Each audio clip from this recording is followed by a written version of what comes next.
and I ask the secretary to call the roll. Leetta Sampson. Anthony Conley. Here. John Narkemy. Here. Rena Tiger. Here. Anastasia Pittman. Terry Edwards. Ida Gonzalez. Here. Nancy Fixico. Chair, I ask that Nancy Fixico be excused. She has illness in her family. That is noted, Representative Gonzalez. This is a quarterly meeting, so if you have a representative that's absent and you want them to be excused, please acknowledge that at this time as they're given roll. So that's noted. Thank you, Representative Gonzalez. Leon Petit. Here. Joseph Billy. Dolores Harjo. Karen Fulbright. Here. Ann Borba. Here. Stephanie Lambert. Chair, I'd ask for Stephanie to be excused. I don't know if you made that announcement. Stephanie's going to be out sick. Because Band requests that Stephanie Lambert be excused from this quarterly meeting as well. She is ill, so that will be noted in the minutes. Sina Yeslith. Lottie Cootie. Here. Marilyn Moore. Here. Ensign Lena. Here. David Frank. Here. Wayne Shaw. Here. Tiffany Thunder. Here. Catherine McCoy. Here. Charlie Hill. Here. Tommy Chupko. Here. Danita Harjo. Here. Willis Dethridge. Here. Desiree Emerton. Here. I have 23 present, 4 absent. With a count of 23 present and 4 absent. 23 present and 4 absent. Would you count that again? Thank you, Mr. Council Secretary.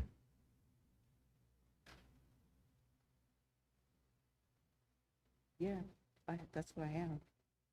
That's 27. We have 28 council representatives. We have 1 vacant seat. We have a vacancy? Oh, I see. Okay, well, okay. Thank you for that correction there, Council Secretary. 23 present, 4 absent, and 0. I declare that we have established a quorum. I'm going to ask Mr. Edwards if he'd lead us in prayer this morning. Let's all stand.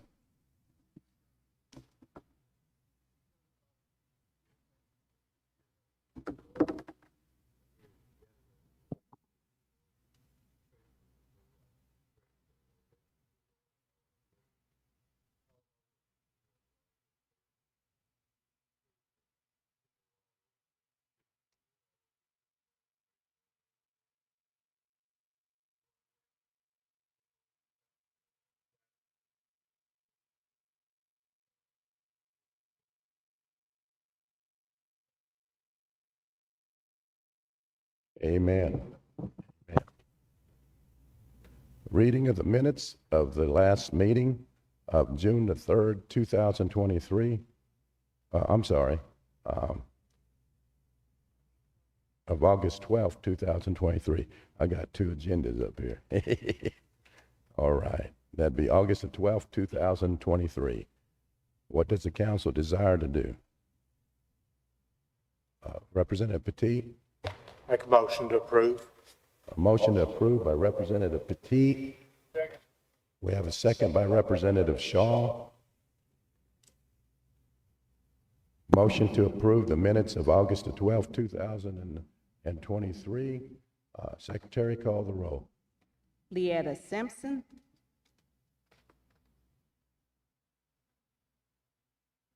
Anthony Conley, Yes. John Narcome, Yes. Rena Tiger, Yes. Terry Edwards, Ida Gonzalez, Yes. Leon Petit, Yes. Joseph Billy, Dolores Harjo,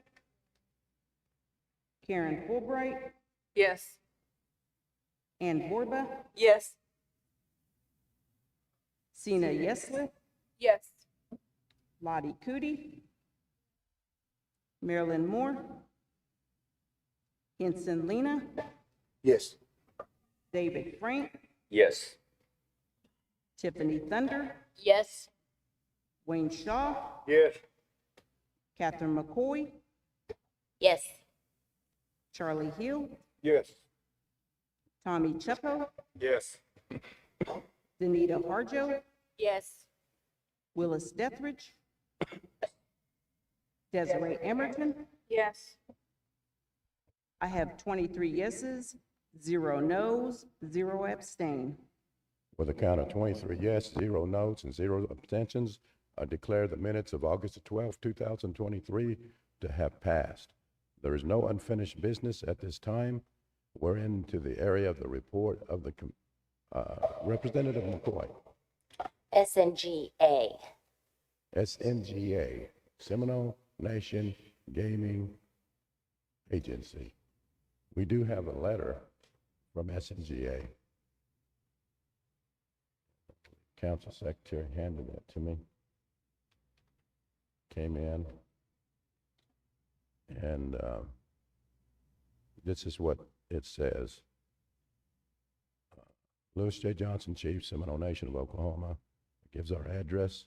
Chief Johnson, the Seminole Nation Gaming Agency, has learned that the Seminole Nation Tribal Council voted to authorize the Seminole Nation Gaming Enterprise to enter into an agreement for the tribe's gaming facilities. This is a historical decision for the tribe and is one that SNGA is prepared to support. To move to engage a management company can be a complex process, as you are undoubtedly aware, and it goes on for another page and a half. We can send that out to you, to the tribal council. There is a couple of areas we got to be careful whenever we put something in writing. We got to be clear on the terminology. We also got to be clear on the interpretation of any paragraph that might be included in a page of this nature, because we don't want misrepresentation with the National Indian Gaming Commission whenever we're moving forward in the processes of the decision that the council made this past week. Representative McCoy. Okay, yeah, thank you. Yes, if you could circulate that letter, but it doesn't have anything to do with why there's no one here Yeah, present. well, within this letter, I didn't get to it, but they were, in the email, they were saying they weren't going to be able to be here this morning, the gaming agency. Representative Yeslis. Mr. Lorenzano said he's running late. He's about 10 minutes out. I'm sorry, can you repeat that? I didn't hear you well. Mr. Lorenzano, Oh, he's okay. on his way. Oh, okay. Rudy's on his way, so we can take him up here in a little bit. What I would request of the council, we do have the princesses here this morning, and we also have the new sheriff that's in town. I would like to introduce him too here in just a few moments. But since the princes have such a busy weekend, being this is Labor Day weekend, they'll be traveling across the state of Oklahoma to other tribal events. So at this time, if there's no objection, can we go ahead and hear from the princesses this morning? Representative Billy? I'm still not clear on why SNGA didn't come here. I mean, he's sitting in the audience. I mean, that just doesn't make any sense. Well, just Mississippi Band representative said they're on their way, the chief gaming regulator, and he'll be here momentarily. So we can call him up when he gets here. So he's probably nearly here. So You'll But be- my question is why did we not get a report? I mean, we just voted on this last week. There was 3 months before that we got nothing. We've gotten anything. I'll let you, Except an I'll let excuse. them answer that question themselves.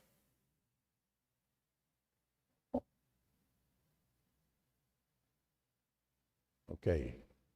There's no objections for the princesses to go ahead and come up, and they can get through their day today, and we pray they have safe travels as they fulfill their duties and responsibilities holding the crowns.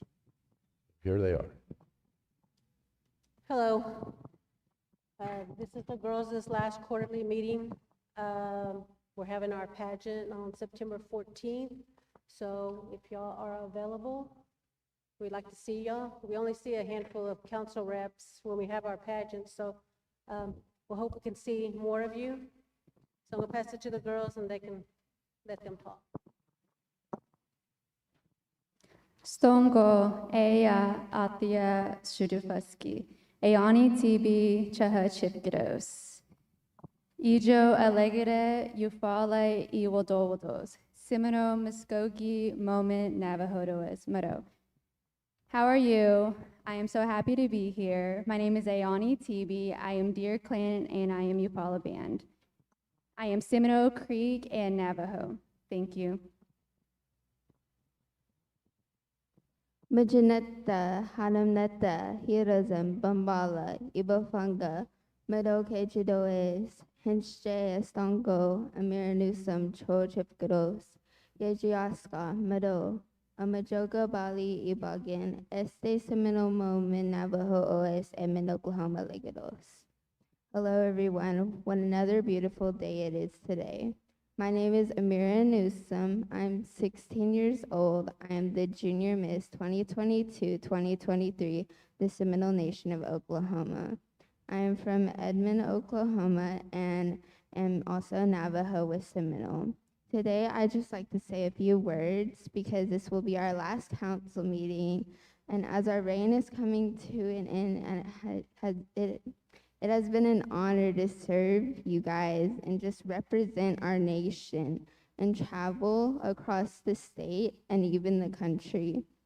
And I'd just like to say a big mado to the Chief Louis Johnson and Assistant Chief Brian Palmer, my two council representatives, Stephanie Ancina, and my mom, the Band Chief Mikasuki. Thank you. Mado.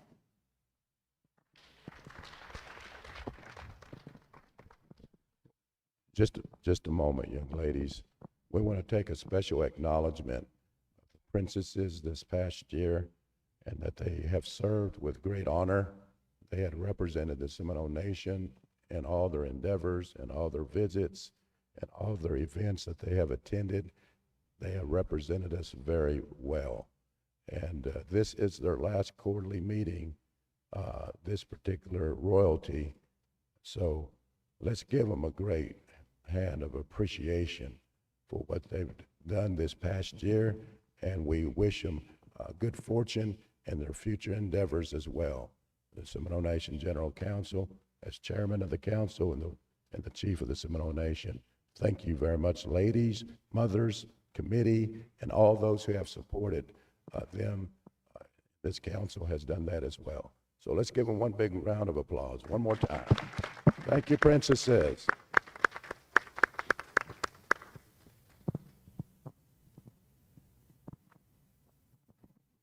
They got a busy day. I know. They're looking forward to this day as well.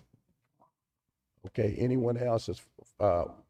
If we can do this at this time, if there's no objections, there has been a decision made at Seminole County. And for the first time in a very long time, and maybe the first time ever, we have a member of the Seminole Nation, member of the Eufaula Band. A new sheriff is in town, folks, in Seminole County, and I believe that any possible negative things that may have happened in the past, I believe they're going to be on the improvement, because I know the man's character, and I realize this, that sometimes in the area of law enforcement, Not everything goes the way we all would have hoped that it would be. But I believe that the Light Horse, with the actions of the tribal council, with the blessings of the Creator, we are further along in the area of Light Horse ever in the modern history of the Seminole Nation. We continue to negotiate with the Department of Interior for additional funding since post-McGirt, and we will continue to do that in the future. Officer Louis, former light horseman, but also now sheriff of Seminole County. There's no objections. Officer Louis, you can approach the council floor.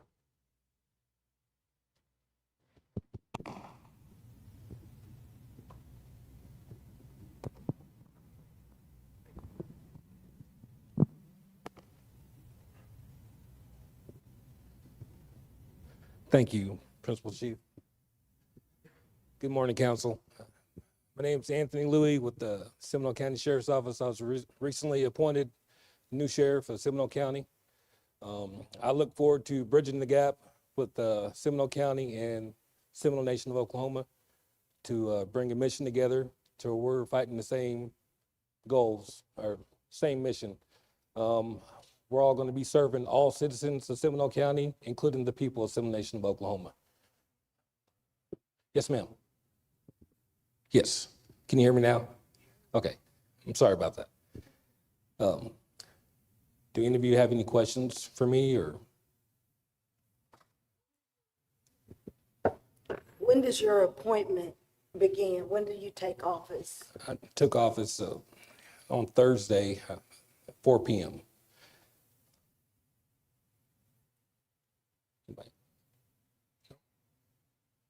Yes, ma'am. Well, I'd just like to say, in behalf of the Follow Band, we're very proud of you and congratulations. Thank you very much. Yes, sir. I didn't recognize you out of uniform, but congratulations. The thing I want to say is that, I think this is an opportunity for us to do a lot of things together. Yes. And so, because you've worked and you know us, you've been working here for quite some time. So, like I said, I just want to congratulate you and hope that we can work together in a better manner than we did with the last one. So, Yes, that's going to be my primary goal, making sure we all work together. Representative Cootie and Representative Smith. Good morning. We do have functions coming up, which is our Nation Days. So I hope you'll be out there, get to meet people, get to know them and everything. So they can get to know you too also, so they know who you are when they see you on the street or whatever. Yes, ma'am. Congratulations. Thank you. Thank you. I'd just like to say that hopefully everything can move forward from here on out and we can have a better workmanship with all the departments. And congratulations on behalf of the Miccosukee Band. Thank you.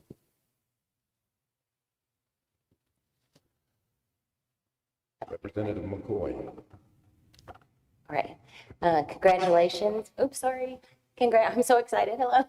Congratulations. And as you were stating, to bridge the gap between the county and the nation. So I'm happy to hear that you're a tribal member. So I would encourage you, if you haven't or have already been not attending your band meetings, is always an important start to be engaged with the tribe. So I hope you just continue moving forward, bridging that gap.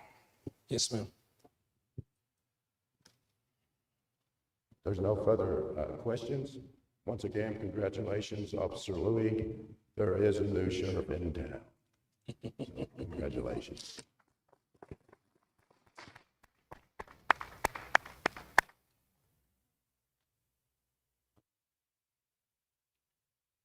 Who would the council desire to speak with at this time? Committees. Representative McCoy. SNGE. SNGE. We have board member Billy Shepherd, yes. Billy please. Shepherd here. So Billy, if you would come forward. Thank you for being here this morning.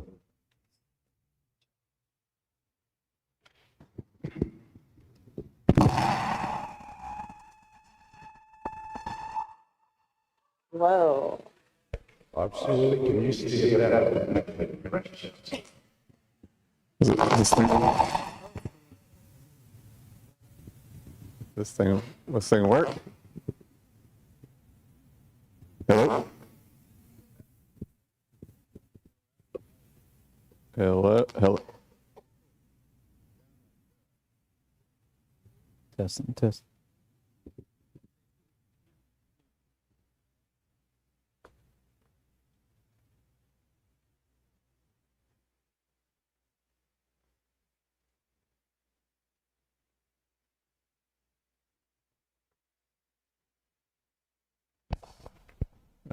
All right. Can everybody hear me? Okay. Let the inquiry begin. I have the floor. Is this better? Nope. Is it me? Testing.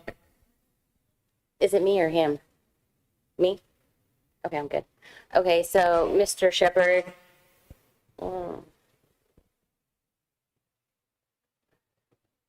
Go ahead. Okay, so maybe I'm not supposed to talk today. So stand up. Okay, I can do that too. How about this? Anyways, my question is more of, I'm disappointed in S&G not providing the report. I shouldn't have to reach out to you. I'm just highly disappointed. I know you're busy, but everyone can say they're busy, and I don't know who prepared those reports for you before, whether it was Robin or whoever. But I really think it's important because that gives us a snapshot of what is going on. I also would request that the General Counsel Secretary start sending us your meeting notifications, because I would like to know, as far as I understood, there's supposed to be one every month at the same time. So I would request that you, since you're the only board member right now, send that information to her so she can send that out to the council. And from last time, one of my questions, and I know it's attached to the resolution that's later on in the agenda. I still don't feel like I got really good clarification on the budget. One part of the budget I had a question on is the raises. They range from like $8 to like 23 cents. It was so just all over the gamma. And while I did read what Dawn had sent Katie, who sent to Robin to eventually send it to you, I still don't, who prepares your budgets? Is it the HR or was it the interim GM? And do you review that before it goes over to finance? So that's kind of where my focus is on the budget questions. And are you not involved in it? So I'll let you speak. And I'll go back to the very beginning, and I would like to apologize to the General Counsel. You're correct. The reports that are submitted every quarter are for the General Counsel to have an idea and understanding of what's happening inside the tribe, inside SNGE. And so that is something that I regret that we don't have today. I could give you a myriad of reasons why. However, I would tell you just internally, usually what would happen is the GM in the casino would help put together these reports. And then they would submit the reports up to us so we could review prior to. And that's kind of what's happened since I've been on the board since last year. And so I have not actually prepared any reports. They usually are prepared internally at S&G underneath the GM with other directors and then submitted up for approval. And then we submit them over to send out to everybody for today. I believe in the past, usually also the person that would be presenting on behalf of S&G would usually be the GM. They have the internal operational knowledge that could come up here and answer questions a lot better than me sitting on the board. As a board member, typically what would happen is things that would happen and be positioned internally would be submitted up for any kind of approval to the board. And then we would have discussions about those things. There are internal operations that stay internal and are usually dealt with by the GM. And unfortunately, obviously, we've dealt with an interim GM. We had a board member resign, and then we had also, prior to that, had issues with interactions between perceived maybe improper actions internally with the relationship of that interim GM and the past S&G board member that resigned. So I would tell you that, again, I apologize we don't have that here. I know that's something that you guys need. However, I promise that what will happen within the next 3 months and probably before is that we will have a report out. My other positioning on this is internally, we're starting to fix some of our issues. We're starting to get back on a solid foundation. And these are the things that you guys need to know about to understand where we were and then where we are now.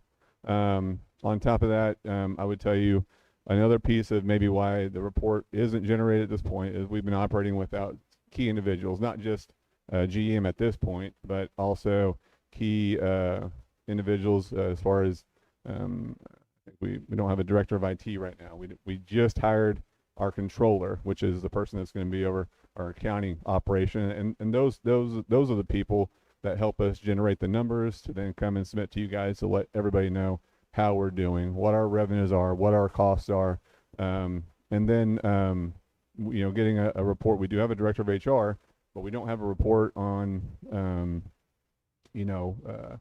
open positions, any issues internally that we've had or have been submitted up.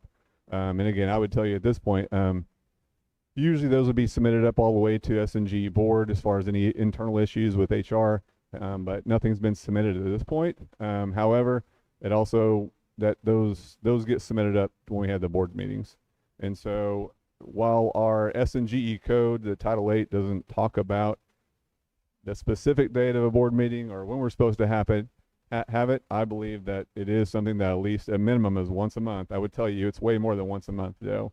I get phone calls, I get emails throughout the week dealing with S&GE, and I happily respond and speak with the individuals. And I think that's representative of kind of where we're at right now. We're not having a GM and then me being the only board member.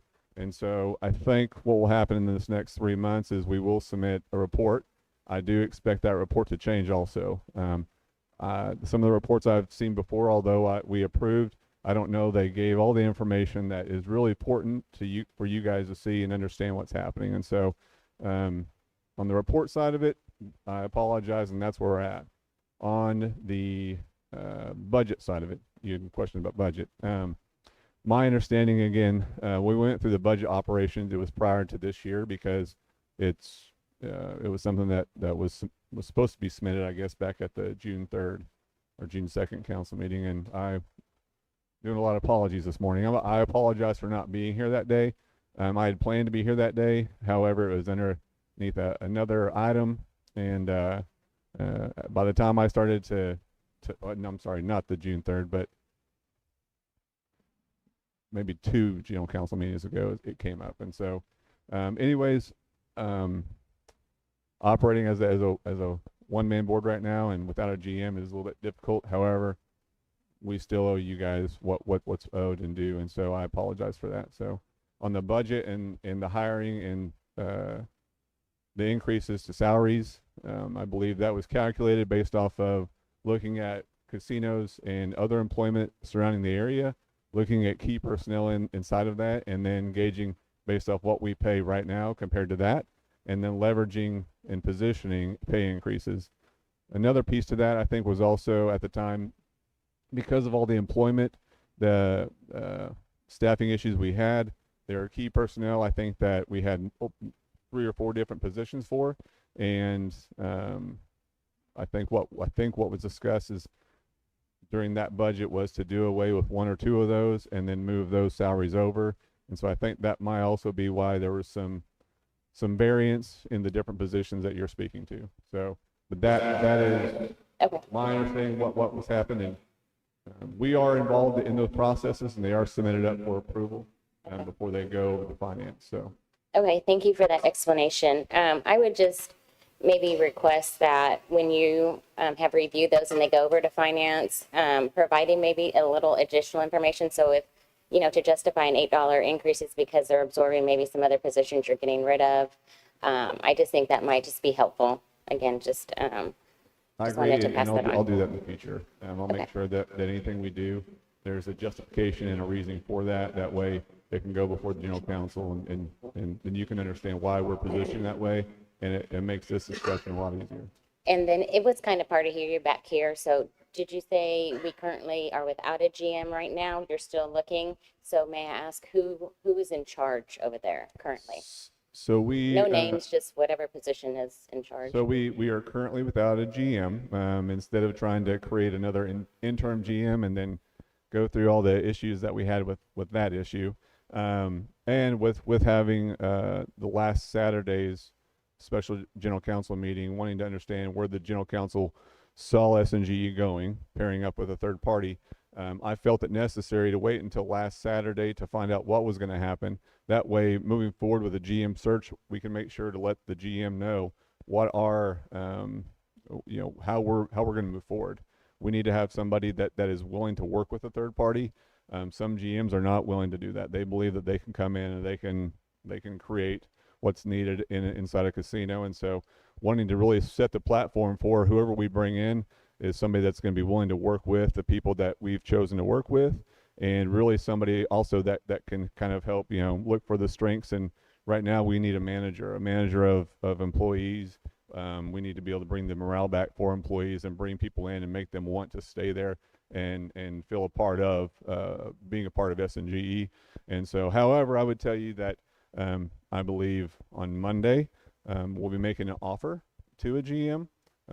We had this person kind of in mind prior to, but wanting to make sure once everything was decided and voted on, that then we could reach back out and talk to them about some of these things. And so through this past week or week and a half, since we haven't had anybody, we've had a few people that have kind of been the key points of contact that I've been talking with, and we've kind of just put a few of any major decisions or bigger pieces of kind of decision making just on hold temporarily until we can get that person in. But my belief is that on Monday we'll make an offer and we'll have an acceptance. Will you be here throughout the meeting? Because I can wait to ask questions about that particular resolution later. Yes. Okay, I yield the floor.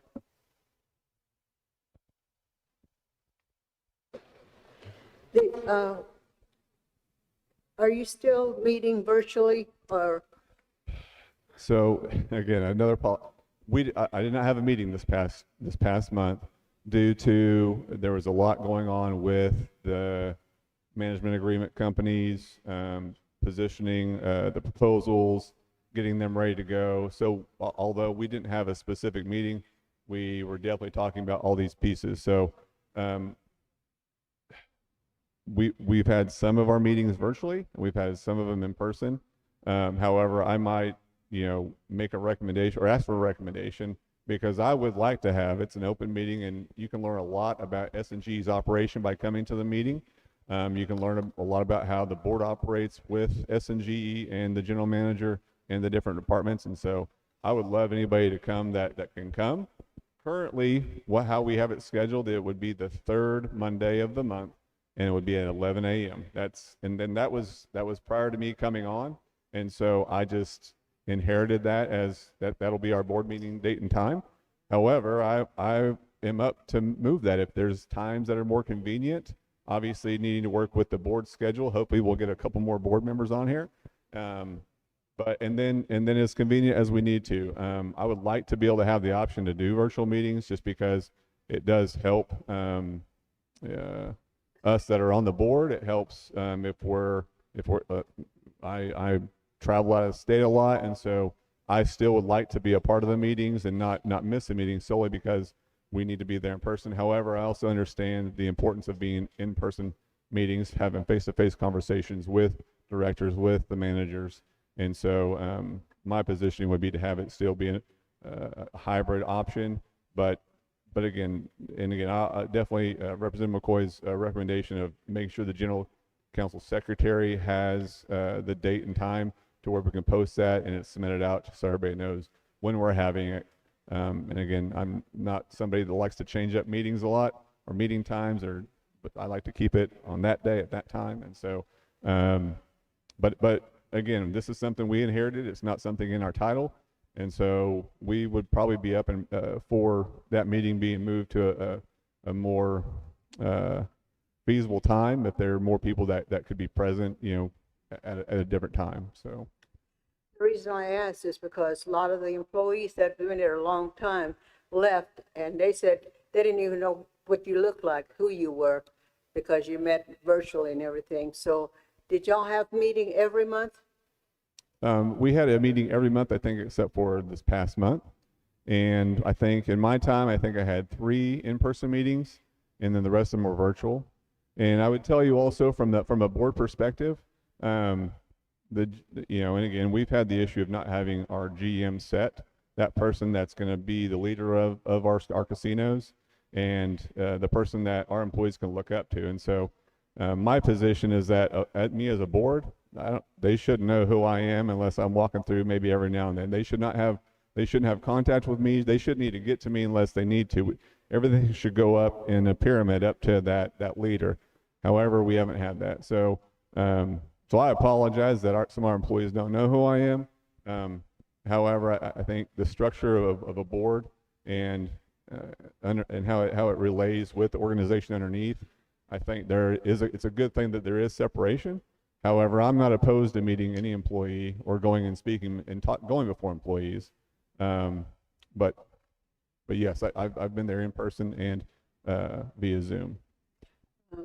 And did y'all get your stipend first thing of the month? And whether, and my thinking was if you had it first of the month, you got your stipend. And then if something came up, you didn't have a meeting, but you ended up with the stipend already. I would tell you that whenever I started this, I didn't even know there was a stipend that was given. And so I think I received my first stipend 3 or 4 months after I started board meetings. And then there's a few meetings this summer where I didn't receive a stipend, I think, for 3 or 4 months again. And so, no, I don't receive my stipend at the beginning of the month. I think it happens once we have the meeting, and I assume that's how it works internally. But again, I haven't tried to dabble with that or position that because, again, my position coming here was to help the board. And now it does help that there is something because I do put a lot of time into this. But I don't know how the stipend is submitted into the accounting and then the check submitted out. I just know I receive one, but usually it's a few months after I've had the meeting. So you received your stipend after you already had the meeting? Yes. Just you or the whole staff? I don't know what happens with the other staff, or obviously with me being the board member. I know the other board member would receive her stipend, but again, I don't know. I assume she got it whenever I got mine. But that answer your question? Because most of the board members or committee members, when they get their stipend, it's usually after they had their meeting, so that everybody's accounted for, then they can, just like today, we have to sign in and make sure that we were there before we can get the stipend. So, but that was one of the things. And so do you know why a lot of our people that were working there, and the whole purpose of this gaming situation is for tribal members to be hired and everything. So they were there a long time and they were dissatisfied because the top management part didn't work with them. So I think that if you're on the outside, they don't see you, they can't work like they're supposed to because you're not giving them any direction. So they got to have some kind of direction and make sure that their work environment is good and, people are getting along, because you always have problems, conflict, so I just wondered because that's what some of the employees said. So, and there was one lady that sent all her frustration to a letter to all the council rep, so everybody got it. So I'm sure that, things that were happening, we were aware of it, but I don't know who was supposed to take care of it, so. I have heard of the letter. It would have been nice if the letter would have got all the way up to us prior to maybe getting out. Maybe we could have addressed some of those things or been made aware. I've been on the board for a little bit over a year now, and I believe that there are issues internally. However, there are other issues as well. And so while I would like to handle and take care of everything at once, unfortunately, the manpower, the ability of what we're doing and what we're trying to present just didn't allow that. And so I felt the need to create a hierarchy of things that need to be taken care of so we can keep operating, and then we can move to the next. And unfortunately, I think one of the things that have suffered is probably, the employees not getting their due diligence, their attention. And however, that is something that I want to change, and that's why I believe that this GM hire I could have gone out and we could have hired and just got somebody in or created another interim position. However, it seems that internally we've done a lot of putting people in interim positions and then leaving them there for a long time, and the next thing they know, they're the director. And so, not that's a bad thing, but I want to make sure we have qualified people in key positions. And the key position here is a GM, and and the key for me was finding somebody that was employee driven, was management driven, because I know we have issues internally, and I really hope that we're on the mend to change everything. It won't happen overnight, and I would love for, and if I need to create a policy to have employees to where they can submit stuff up internally, then I would love to create that, because I do think there needs to be internal change, and we do need to create buy-in from our employees. But unfortunately, that hasn't happened, and I've, again, only been here a year. We've dealt with a lot of issues, and I always dealt with something that's very big, a management agreement. So we're moving that direction. Thank you.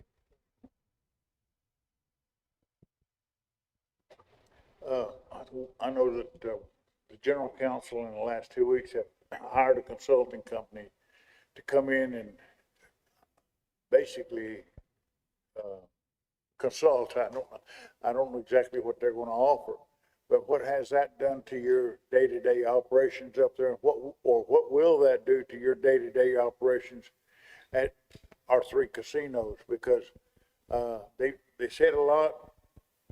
We don't know if they're going to produce. We haven't seen the contract in its entirety.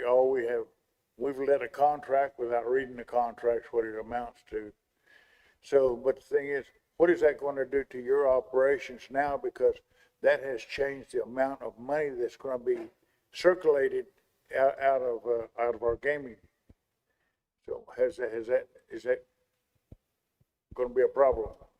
So that is something that has been thought about. Just the process of operation. So last Saturday you guys approved the authority to move forward with looking for a consulting and management agreement with a third-party vendor, Maple Leaf Gaming. However, these contracts don't happen overnight, and there's been nothing internally that they can touch or operate with, because one, they haven't been licensed. We have no agreement with them to move forward with them on anything.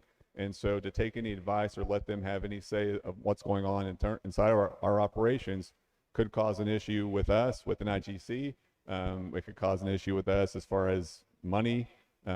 So in any contract, any consulting agreement and or management agreement have to come before the general counsel for approval. So while we might be negotiating these agreements on the back end, and those discussions have just now started to talk. I had a meeting, my first meeting with Maple Leaf was Thursday evening. And so we have kind of a few pieces that we're moving forward with, but ultimately what I've told them is that until we have a consulting agreement that's approved here, and that consulting agreement also has to be submitted to NIGC for approval as well. I told them that the time is ticking on those 2 agreements, because the tribe is selected to move forward. Now let's get going. However, I know that those agreements take time to get put together. We're not going to let them submit something that we don't think is appropriate and beneficial for the tribe, and vice versa. They're going to want, they're going to want what they want out of their side of it too. So those negotiations will happen with legal counsel, and everything will be submitted back to the executive and to you to review for any review and or questioning before any approval happens. So right now, them being selected the last Saturday has no effect on what's happening internally with the casinos. However, it will whenever we get to that point. And so when we negotiate the contracts as far as compensation and what they'll do, we'll have to figure out a way to leverage that. They're going to have to perform for us. They're going to have to help create revenue for us even before we go and start looking at this major infrastructure, capital expenditure, that they want to submit at I-40. So, but they're going to have to create we're going to make it, and we're going to negotiate that contract that for them to get paid, they have to work for us, and they have to bring in something. So we can't just pay them a bunch of money for not doing nothing. So, well, the reason I'm asking that question is, in this tentative agreement right now, we're looking at approximately $50,000 a month. And how soon will that kick in? So what's interesting, again, is the proposals that were submitted to you, 3 or 4 weeks ago, those were the proposals submitted for the management agreement. So that's the agreement that probably won't be approved or submitted by, approved for about 18 months, truthfully, because it's going to have to be drafted, created, it's going to have to come before the general council for approval, then it's going to have to be submitted out to NIGC, and I know right now they're at minimum 12 months on reviewing these things. So the consultation agreement is something different. The consultation agreement would be something that is going to go along with the management agreement, and in that agreement, we're going to negotiate the terms on that, on how we deal with them. It won't be what was proposed. It won't be that $50,000 a month. The consulting agreement, because, and here's the reason why, is because they will not be managing the casinos. They'll be consulting with us. They'll be consulting with SNGE. They'll be consulting with the GM on operations, on marketing, marketing campaigns, on internal structure, the actual organizational chart, how it should be structured, how they want to see it. And so they will not be making that $50,000 a month starting off. But again, it has to be negotiated in that consulting agreement. So Well, see, the wider scope of that is that it's not going to be just the casinos that they're going to be consulting on and doing out there. They were saying they were going to buy approximately 1,000 acres of land, and they're going to build this and that out there. Well, that's why we call it make-believe instead of maple leaf. But you know, those are the things that we need to look at. And that in overall, because that does surround our gaming, that it's going to impact our gaming revenues and everything else we do from now on, from this, well, from when we approved it last time. So that's the reason I'm asking these questions. Is it's on a need-to-know basis for me, because I have a pretty good constituency out there that I've got to deal with too. Mhm. And you only deal with the council, I deal with a whole tribe. So therefore, I've got to ask these questions so I can take it back to them, or some of them right here will hear what you're saying, and they'll take it back to them. So anyway, the news will get back out there. So I just wanted to bring that up, see what kind of impact it's going to make on our gaming, and what kind of impact it's going to make on our nation at this time. That's all. I'll yield the floor after this. First, I want to just tell all of you, if I'm up here and you need to ask a question, you're not going to hurt my feelings for asking it, because you're asking it for who you're serving. So I implore you to ask the difficult questions, because if I don't know the answer right now, I'm going to go find the answer, because it's an important question. So second, you know, Maple Leaf was selected. I think they're looking grand. What they presented was awesome. So we're going to hold them to it. We want to get to that point, but there's going to be steps along the way. My position with them already has been that the first things we need to work on are these agreements. We can't really do a whole lot until we have those in place.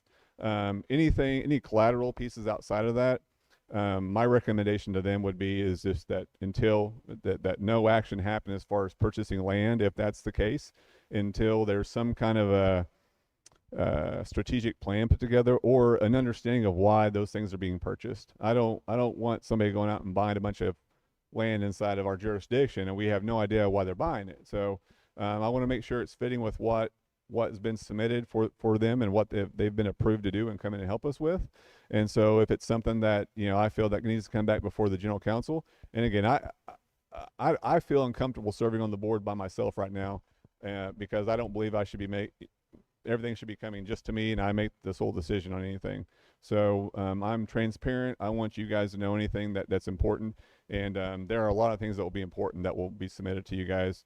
But as far as how it's there will be negotiated compensation inside the consulting agreement, but that'll come before the general council for approval before anything's done. So you guys will know exactly how the operation is going to work, how it's going to affect SNGE, and then, you know, what is our plan to generate the revenue to compensate for that additional cost. So.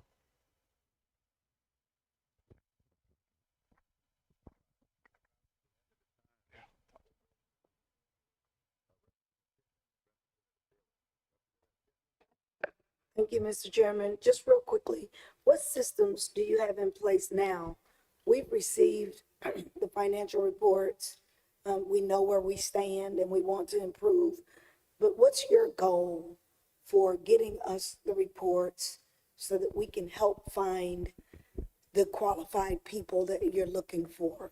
So one of the reasons why you guys chose to go with third party is they have the ability to help us find the qualified people.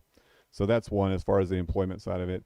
Now that we have a controller in place, they will be able to start helping put together these monthly financials. I'd also tell you we finally got caught up to where we have our monthly financials because we have not had a controller in place. We've had an outside contractor, Ide Bailey, that's been helping us catch up on our financials, and we finally have caught up. And so we probably wouldn't have been in this lag if we could have got them in earlier. However, it is what it is, and so we're now finally caught up. So the controller will be able to help put the numbers together, and the GM that's brought in will help then put together the whole scenario or report that's submitted to the general counsel that will include financials, will include HR reports, any kind of internal movement of the organization would be submitted, and so that's the plan. So, and then hopefully with inside that, we can start to, there are a lot of ways I think that we can work more efficiently and start generating more revenue just based off of internal, and so, and hopefully that'll help take care of some of the offset costs it's going to take to work with the third party, but they will start helping us and they will start helping us generate revenue. I believe that. And so I think, again, a lot of times the only way to make money is to either spend money or use your time. And I think that they'll be able to do both. They'll be able to help us in both those areas. So, but we have to get the agreements structured and set up and come before you guys before that happens. So just to be clear, at this time, we're not financially obligated for the management fee, the $50K a month. You're correct. The only thing that was approved last Saturday was the resolution to move forward with essentially negotiating an agreement with a third party. There's to have a management for this company to come in and help us manage our casinos. We have to have a management agreement in place, and that agreement has to be approved. Come back before the general counsel, be approved, and then submitted to NIGC for approval. And just because I'm sitting on one now with another tribe, it's going to be about 12 to 18 months before NIGC will review that and then approve that. And so, however, what we do then is we create this consulting agreement. So instead of them managing, they're just consulting with us, but still kind of, this is how we see things going. This is how we'd like to see things set up. And we're like, okay, thank you for consulting. We'll submit that. So, but even that consulting agreement has to be submitted up to NIGC for approval, just to make sure that they are not actually, in fact, managing the casinos. And so what I'm saying is there's nothing that's been obligated at this point contractually, and that the negotiations are starting, and those will be positioned in any consulting agreement and management agreement, and then positioned to the AG's office and the executive office, and then back to the general counsel for approval. So.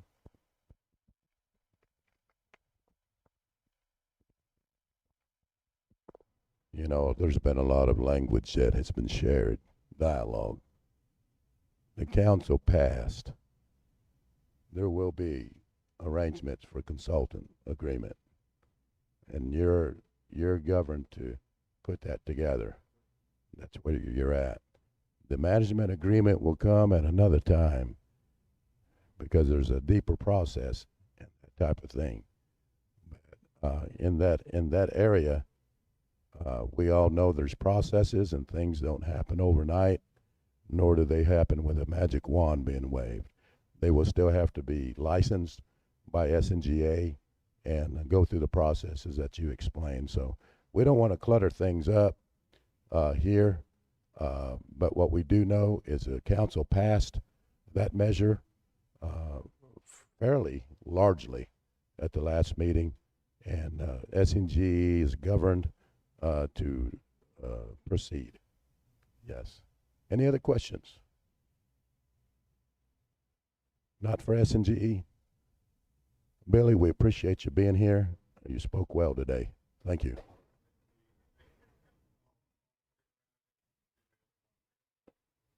Representative McCoy. SNGA. Okay. Chief Gaming Regulator is here. And Adam, can we have another mic?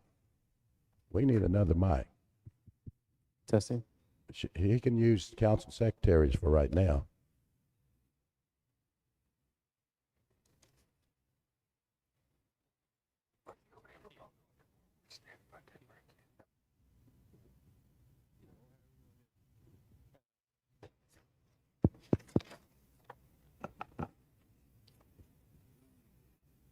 Hello. I'm Rudy Lorenzana. I'm the Chief Gaming Regulator for the Seminole Nation Gaming Agency. First off, I want to apologize for running late this morning. I live in Norman, and I did not account for the OU football traffic, so that was my holdup. Hey, we're glad you're here instead of at the football game. So Rudy, just real quick, I was looking at your quarterly report. Again, thank you for submitting one. But on the highlights, I noticed for the month of May, nothing was mentioned about the break-in at the trailer. And as far as I can recall, the only communication we received was that initial letter that was sent out about the break-in. So I just wanted to know what's been going on with it. I asked at the last quarterly meeting, and I believe you had deferred me to the Light Horse that they were still investigating. But my question still comes back to whether or not, I mean, in the letter it said no cash was taken or whatever. Are we not supposed to be notifying NIGC that we even had that break-in? Would be my first question. I'm allowed to ask questions. And the second is, with that happening, has the processes changed? Are you concerned any because of that? Have any security processes been changed because of that break-in? As far as security personnel, I know they're still SNG still having personnel issues with keeping security on board.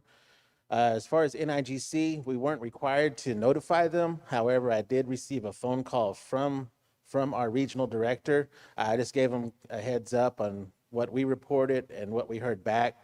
Unfortunately, since the last quarterly meeting, there has been no update. But we did, the information that we had for Light Horse, we did submit to them, but we have heard no further follow-up. Can you make it clear that there was no money taken? Because Yeah, that's what it said in the letter. But next time, yeah, can I but there is request? council representatives reporting to our tribal members that there's a lot of money that was taken. I'm going off of And his if letter. you are reporting that to our tribal members, you need to stop it, because I'm going to expose you if you're sending those type of things out there to our tribal members when the answer came from the agency that there wasn't. Chair, I have the floor. Rudy, next time when you send out some kind of notification, I would recommend you put it on letterhead. It was just on a typed up piece of paper that didn't really look official, in my opinion. So next time, please use the gaming agency a letterhead to make it look more official. Well, And then- yeah, that was just kind of I don't want to say a rush job, but we just wanted to notify the council of what occurred. So Okay. the facts that we had at the time, the commissioners and I just wanted to relay to y'all. Okay. But next time it will be on an official And- letterhead. Okay, and then the information you just shared about the phone call, if you could just put that in writing, just so, I like to have a paper trail, so if you wouldn't mind just sending that update on letterhead that you had that conversation. Okay. Would be very helpful. Okay. All right, I yield the floor. And that there is no requirement by NIGC that you had to report that. Now, if you have questions, pick up a phone and call somebody.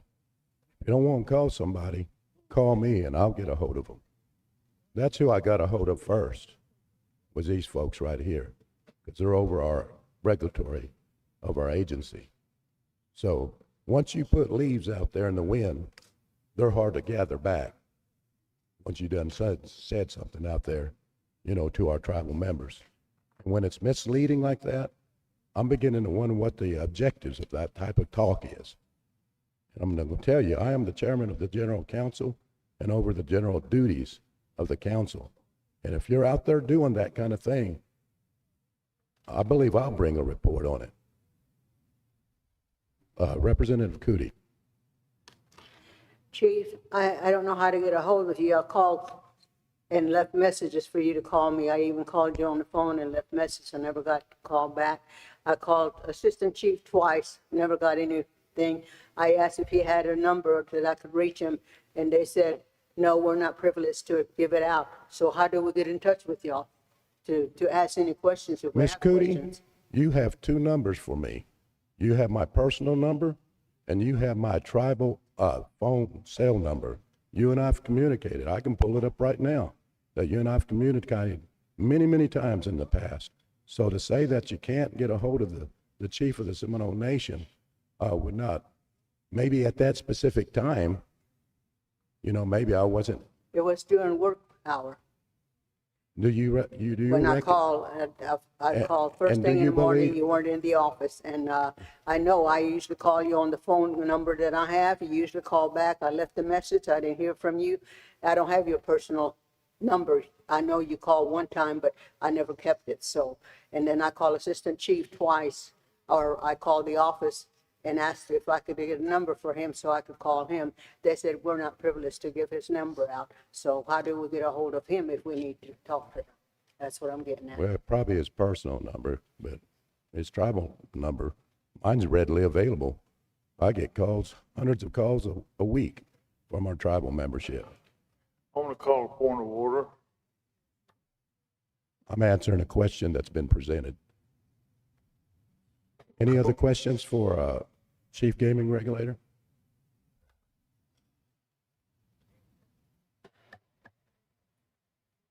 No other questions? Yeah. Representative Cootie? Rudy, the problems that they were having at the casino, don't y'all have a compliance officer on staff? Problems related to what? Huh? Such as, but we The do have compliance officer. You do have compliance officer on staff, do you not? Yes, on They just- SNGA okay. side, we do. Does he not bring all the information back to you as the regulator, and then you look at the problems and then relay it to the commissioners, so that anything that needs to be corrected, or get together with the manager of the casino and iron out all those problems? That's the way it's supposed to work, or at least that's the way it was when I was there. So, I mean, it seems like there was no communication anywhere. And I think that's one of the reasons why we have problems, when we don't have communication. You can't work that way. And I find that out.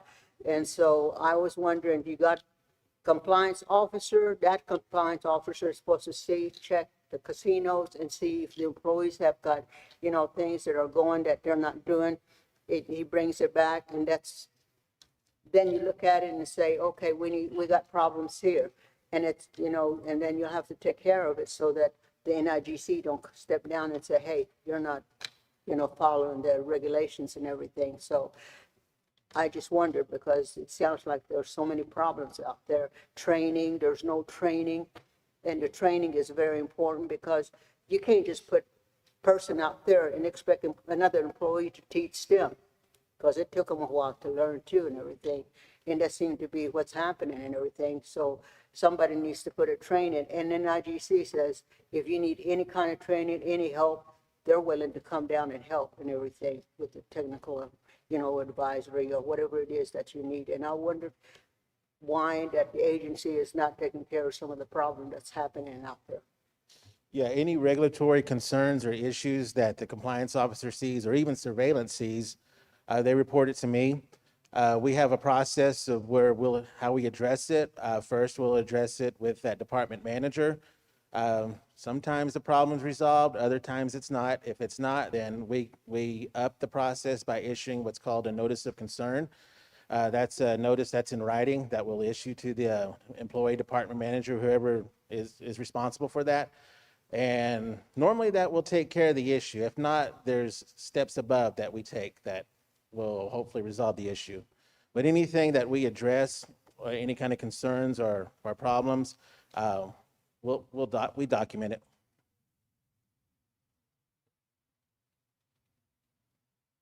Any other questions for Chief Gaming Regulator? Representative Peel? Question for you. Number one, gaming enterprise over here, gaming agency over here. if there comes a time where we can't contact Enterprise, okay, can we fall back on you for you to find out the question that we may have by you interceding? Can you do that? You're more than welcome to call me at any time, but if it's a personnel issue, that's out of our hands. If it's a regulatory issue, we'll definitely address it. Okay, if it's a personnel, like if you can't contact a board member or the GM, then we have a right to go to the HR, right? Yes, I mean, in my opinion, yes, somebody on the S&GE side, if I it's mean, a if there's a personnel very issue. important question or something that comes up that we need to notify, then we do have the right to go to the HR if we can't contact anyone else.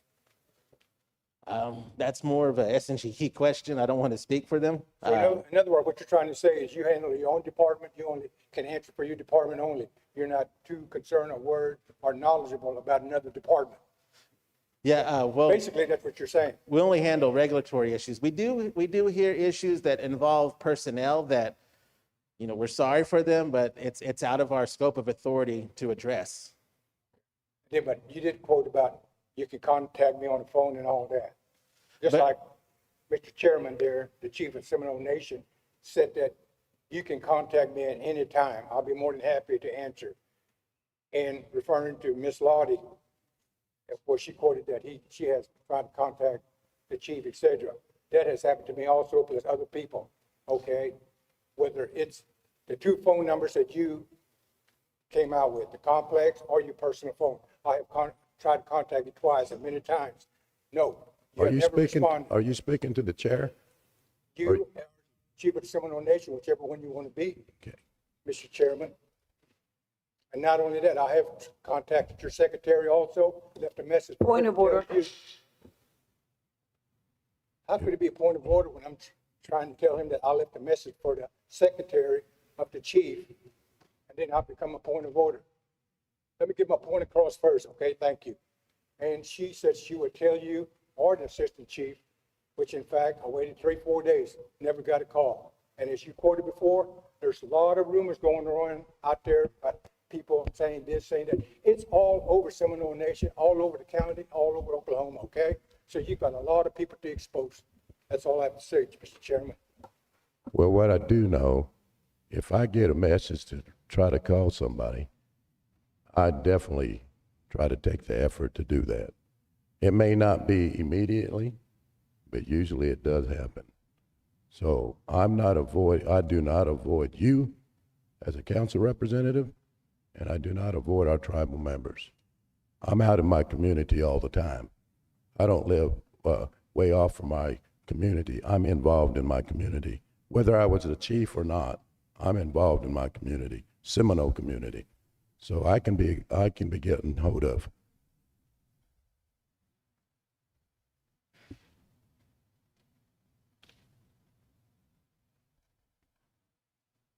Any other questions for Chief Gaming Regulator?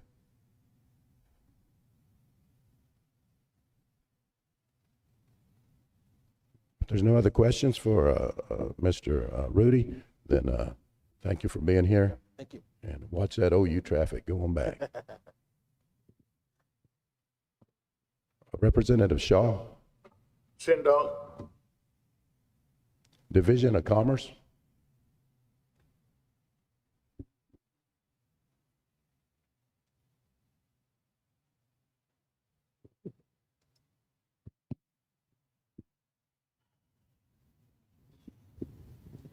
Thank you, Chief Johnson.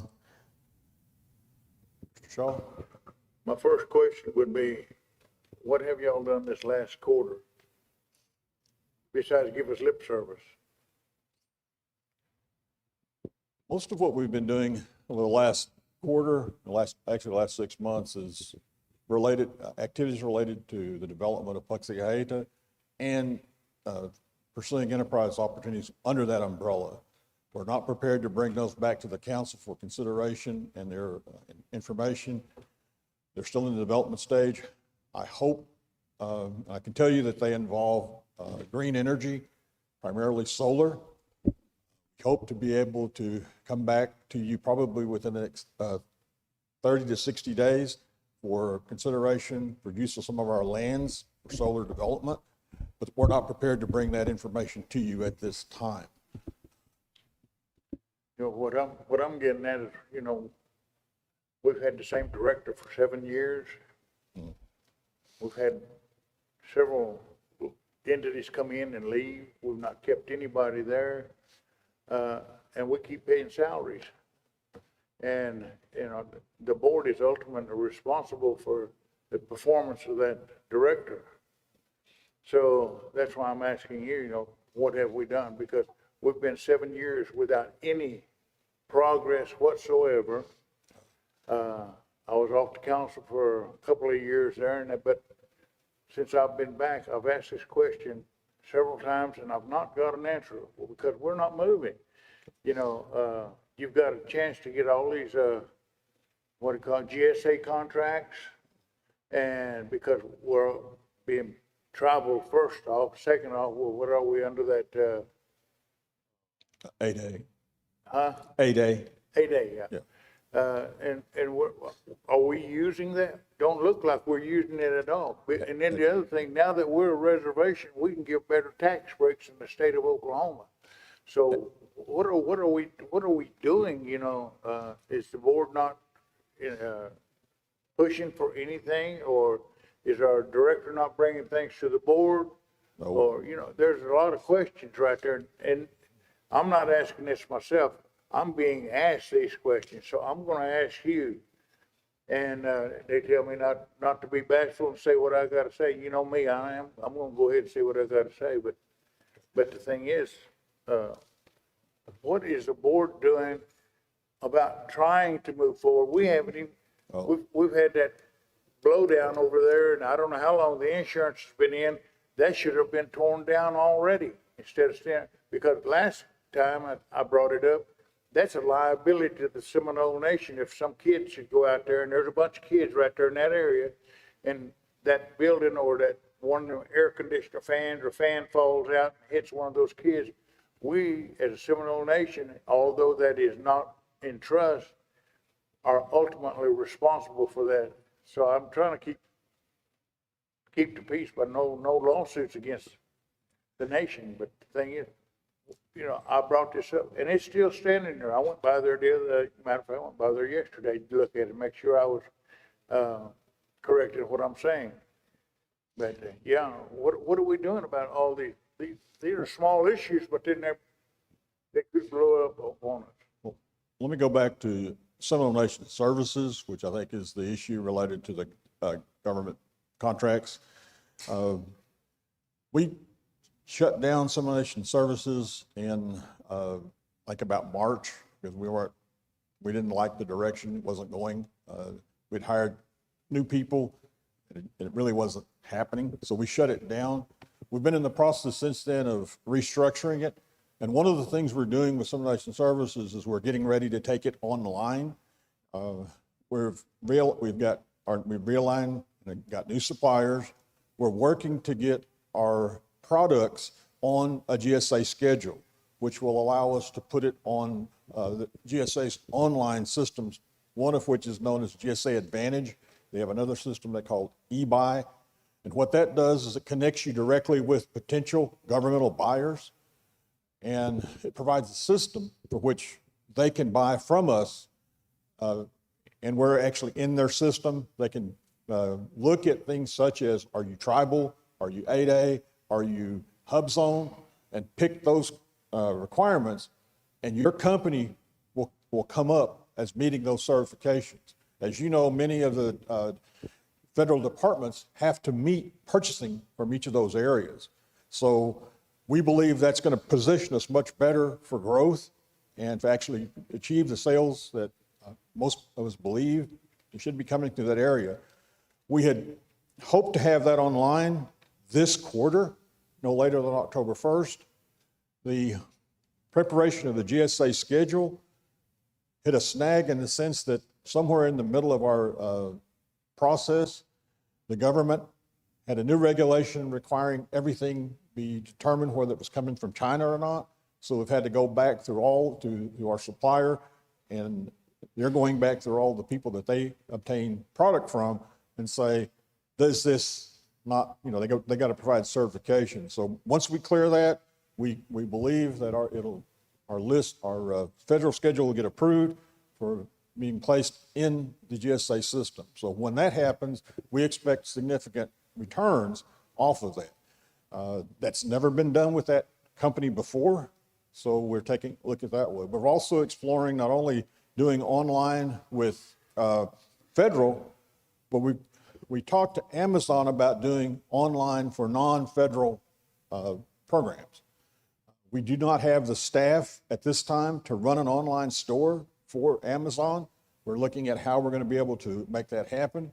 Our first task is to get everything on the federal system and generate revenue from which other things can develop out of that area. So we expect to have that online no later than October, maybe a little part of October based on the delay. I think what the people are getting tired of is being told that this is gonna happen, this is gonna happen, this is gonna happen, and nothing happens. And like I said, is it our board's fault, or is it the director's fault, or is it both of us' fault? They're asking me, and so I'm asking you, whose fault is it? You're gonna say it's no fault of anybody. I know it's because, you gotta protect one another, but the thing is, Wayne, I can't speak for the years between 2017 and 2021. I can't speak for those. I can only speak to the last couple of years. And this board has been working with our staff to try to address all the issues you just described. And with respect to, again, we've been working on a number of things that we believe will produce revenue, given the tools that you've provided us with. And those will come forward they're getting close to being ready to come forward to the council for your consideration to the extent that council participation is required. And that's all I can say on those at this time. okay, right now I'm gonna ask this question. Who's gonna present the budget? You or I will present the budget. Unfortunately, I have a funeral to attend this afternoon. The budget is somewhere middle of this new business, so I will not be here for that. So I've asked the chief to, what our options were. He's prepared to let it slide until the next meeting. I think he's got plans for another meeting in September, so that's what he's in. So I plan on being the one to do the budget, but I won't be here today. I yield the floor. Anyone else? No hands lifted? Thank you, Chairman. Thank you, members. Representative Pittman? I'd like to see if the chairman of the Constitution Revision Committee is present. There's no chairman. There's no chairman, no selective of officers at this time. What's your question? I might be able to answer it. Okay, we had, within the last quarter, we had some Constitution revisions requests. Can you give us an update on what those requests were? I know the Constitution Revision Committee was supposed to meet, and I'm just trying to get clarification on, in the Constitution, have we come up with a definition or some type of understanding between members and citizens? Do we have a definition for that? Our Constitution says all citizens, but sometimes in our resolutions that we're introducing, we still revert back to the term members. So I just need clarification. Are you asking me as the chief of the Seminole Nation? I'm not. I'm asking whoever can answer the question. Historically, orally, Seminole Nation always have seen members as the Seminole Indians by blood. Historically, the mission statements of most federal programs throughout the history of America has in their mission statements to enhance the well-being of American Indians and Alaska Natives. So I'll ask this one question to you, Ms. Pittman. Are you an Alaska Native? No, sir, I'm Seminole. You're not an Alaska Native, so I'm not going to ask you that other part of that question. But I just want you to know that historically and orally, we have stood as a nation that members are by blood, and we all are citizens. And that means everyone who has been placed up on the Dawes Roll, you know, whether they be one of the 12 native bands or the two bands that sometimes referred to as freedmen. I hope I answered your question. Representative Shaw? I've been chairman of this revision committee for a lot of years.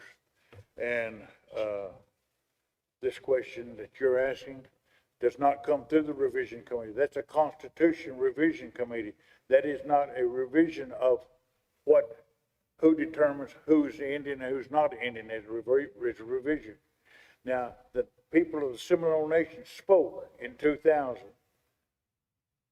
And that's still not resolved today. I hear people crying, oh, we won this, we won. Nobody won anything because the Bureau of Indian Affairs neglected to move on it. Doesn't mean you won anything. But the thing is, we don't want to bring up things from 23 years ago, the cloud, the original question. What has happened over the, and I'm going to tell you from a historian's point of view. Okay? Can I finish? But no, because you're going back to some things. Yeah, you can speak on it in a second, but the thing is, the revision committee, if you look at it, it says Constitution revision. This has nothing to do with revision of the Constitution until at such time as it comes to the revision committee to be placed on a ballot for the vote of the people. It is not a decision that's made by a committee. So therefore, I want that understood. And then the chair is correct. It says every program we get is for Native indigenous people. And, you know, like I said, I don't want to stir anything up or get anybody mad, but the thing is, the freedmen are not an indigenous people. They came on later. So therefore, I'm not going to go any further than that. Shaw? I do believe that I answered your question. This is a Constitution revision committee, not a question answering committee to the question that you're asking at this time. Yeah. Thank you. Those issues can come up, though, at the revision committee. But then the committee as a whole gives recommendations to this council on what could go on a ballot. But let me share something, the real truths. Not sensationalism, not conjecture, the real truth. Back around 2003, the Bureau of Indian Affairs, I went to Haskell. You know what was a requirement for me to go to Haskell? I had to be 1/4 Indian, American Indian by blood, or I couldn't even get admitted to attend Haskell. Okay, that was way back in the 80s. But over a period of time, the interior, what we call redefined the definition of an Indian. And the reasons that they redefined it was because there was other people that had American Indian blood or Native Alaska blood that was not a part of a community, or maybe not even registered with a tribe for whatever reason they might be. So they began to start the process of redefining that term. And they said any member of a federal recognized tribe. Now, what they meant by doing that has turned a whole different direction. History here. over the course of time. Okay? So if we really want a lesson 101, we got to go back to what they meant by that. They didn't take a look at our own, the Seminole Nation. They were looking at all 564 Native American tribes. And now, top shelf is that word member. I was before the Senate Committee of Indian Affairs not too long ago. I don't mind telling them this. Where did the term for members come in? That's a current contemporary term. You won't find that in no treaty. Full member. These are conjectures and sensationalism to be able to get the ear of decision makers. And you will not hear that stuff come from at least this chief. And even among senators, I share the truth, not sensationalism, not conjecture. Representative Sampson. To answer Mr. Shaw's question, I am indigenous. I was here, I didn't fall out the sky. The other question is, CFR 25 says, anyone who is enrolled in a federally recognized tribe who holds a card that says that is now classified as an Indian. And that was from Congress, since you guys believe in them so well. Before that, we didn't talk like this. It was based on our name. Since we want to discuss our history here, anybody can put their input in. But do not assume that our people didn't know what they were doing. Nobody said that. Yes, you did. It was I said the 14 different interior. tribes. 14 different tribes came together to make this nation. The interior. 14. And we come out of the Mickey of Florida. You understand I that? can't even hear what you said. That's what our people came out of. I know where I come from. If you got the blood, then enroll in a native band. Chair. We had a representative for the Dozer Barkus band for years and years. Sat right beside me when I was on the tribal council. When she left this walks of life and she was lowered into the ground, she was Miccosukee band. Because she went to the band that she had the blood in. So if you're a freedman to here today and you got the blood, go change your band affiliation. Mr. Louis, is your follow band. He was here this morning speaking to this council. He's your follow band. So if you got the blood, then change to a native band. Very racist. Very racist. No, it's not, ma'am. That's just the way that it is.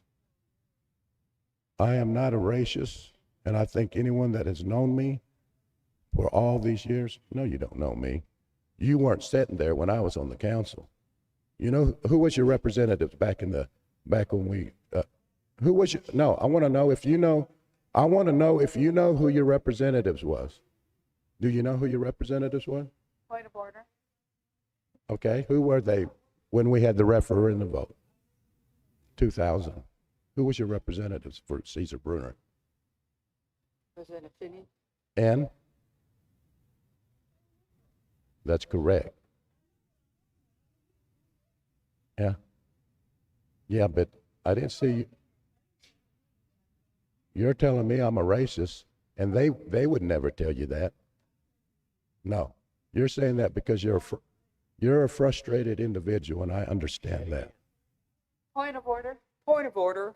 We're talking about committee reports. Well, they and brought stuff up the here. revision committee and led into. And I had my hand up too. Yes, Representative Fulbright. If you're on the bands, would you please, and I need to call that Jody. meeting because there's no chair. I know, and that's what I'm trying to establish here. Can you send out a list of each representative on the revision committee on the portal and contact information, so one of us that are on there can contact each other and we'll get a meeting together and get this going? Because I don't know any other way, because the first meeting, not all the bands were represented, because there was change in, different positions. And then the second meeting, we didn't have quorum. So I would if say we could, and you was at the first meeting and we didn't have, and we Yeah, I didn't. would say we try to do a fresh start with the revision Yeah. committee in October, And then, because this month is so cram-packed with all kinds of things going I on. understand that. If we could just know who's on there, I don't know everybody that's on Yeah, there. Council Secretary, put that on the council portal, Thank you. please. Thank you. Anybody else you want to hear from, committees? Do we have a member from the Veteran Affairs Committee? Is the veterans here today? Oh, I see you there. I see a veteran here. Is there someone from the committee here?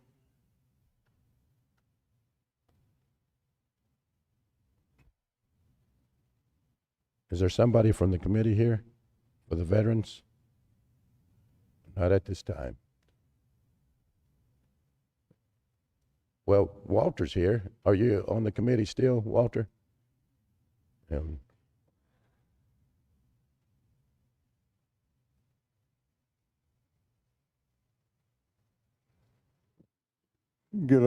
morning. My name is Walter Larney. I'm chair for the Veterans Affairs Committee. Thank you for being here. I just wanted to ask a couple of quick questions. I know that we have,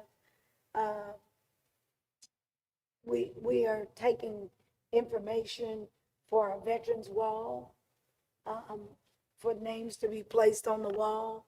And I wanted to know who that contact person was so that we could submit names, for veterans to be placed on the wall. That'd be Galen or Frank Alexander. He's our secretary. Okay, I can. If you want to submit it to the executive office, we can forward it to the Veteran Affairs Director. Okay. Okay? Perfect. And then when you have your parade, do you still have the Veterans Parade on Veterans Day here in Seminole, or do you combine those? Well, activities? that depends on the city committee on that, and the contact for the color guard, honor guard to do that is Rex Haley or Alex Fish. He's the secretary for that color guard. Thank you. I just wanted to know if that process is open and we can submit or request honor guards, color guards. How do we do that if we have a program we want them to participate in? Council Secretary, if you would, send Galen Greenwald's contact information to Representative Pittman. He's the Director of Veteran. Right now, the color guard's at a funeral right now. And on the versus on my side of the affairs committee is that we're trying to get all the information for families of veterans, deceased or alive, that we could place on. We're planning on put on the wall there in the hallway that. Each operation, a theater operation, we're going to try to get all those names put underneath that. And also, around the flag plaza, was thinking about getting some bricks with the names on it. And right now, we're hoping to get the center open for veterans to come in and just sit around and visit and everything. That's would like to do that, but right as now, I don't know if they have the Galen has the funds to hire new people or for the staying in there and the secretary and stuff like that for him. Do you have knowledge of your Veteran Affairs budget? Not at this moment, I don't. Okay. Can you submit a request to the Finance Committee? Yes, it wouldn't be their part to do that. The director needs to do that. Okay? Yeah. Mr. Hill? Hey, well, I just got a question. I'm not trying to, what you call, put you down or anything like that, put you in a spot, but, also I'm not trying to, go against you, but I got a question. In the past month, some of the people here might know about it, some probably don't. There was a fellow Marine that was killed out in Camp Lejeune, North Carolina. He was a Seminole tribal member, okay? And he was brought back to Seminole County, and Mr. Chairman probably know about it. They had his funeral at the Seminole High School. Yeah. And my question to you would be, you as the chairman of the Veterans Board, and also I believe you're with the Honor Guard or Color Guard, right? Yeah. How come y'all didn't go over there and participate, you know? The reason why I'm asking that question is because there's a department here in the Seminole Nation that sent 2 vehicle loads of employees over there that were non-tribal, okay? And here y'all are Seminole tribal members, Honor Guard, Color Guard, etc., okay? Why didn't y'all partake to the funeral and show the respect from our nation? That was my question. Well, it's halftime, on, like that, we don't get the information, and that way, if we did have that information, we would have probably went over there. But, on the Coast Guard side, you know, you have to, contact the officers like Rick Sidley or Alex Fish or Philip Kuhn. Mona Kitachiganga. Pardon me? Mona, you understand our language, right? Just very little. Okay, we have language classes, okay, that we're teaching. It's free. But anyway, Mr. Chairman probably can answer. Mr. Chairman, did you know anything about a tribal member being brought here back to Seminole I County? did. I helped officiate that funeral. That was part of it, and there was great participation from the Seminole Nation during that funeral. And the family had chosen the Marine Corps Honor Guard. Did a tremendous job, I might say. So the Marine Corps came out and did those honors. So they did it all the way through. There was Marine Corps veterans that also came out. So normally what happens is the families will contact, you know, the commander or honor guard. Most likely that didn't happen. There's not any given time that I ever remember that when the Seminole Nation Honor Guard is called out and they're asked, that they don't come to the table. Employees that work for the nation that were permitted or allowed to go and attend the funeral? They took their own leave. They took their own leave to pay the respects to someone who was a worker, I believe. They were somebody who worked closely with one of the relatives, I think probably the mother of that man. So, yeah, people attend funerals. They took their own leave. When they, of course, military, you know, like the Marine Corps, Army, if they send the color guard unit out, see, they won't, we won't have nothing to do with that because they've done all that, everything that they got, 21 gun salute, folding flag, playing taps, that's what they do. And biggest part time that happens, when they call the military out, they do all that, and we just be probably go on to another funeral that we needed at. But indeed, the Seminole Nation was well represented across the spectrum at this funeral. Mm-hmm. Anything? Mr. Shaw?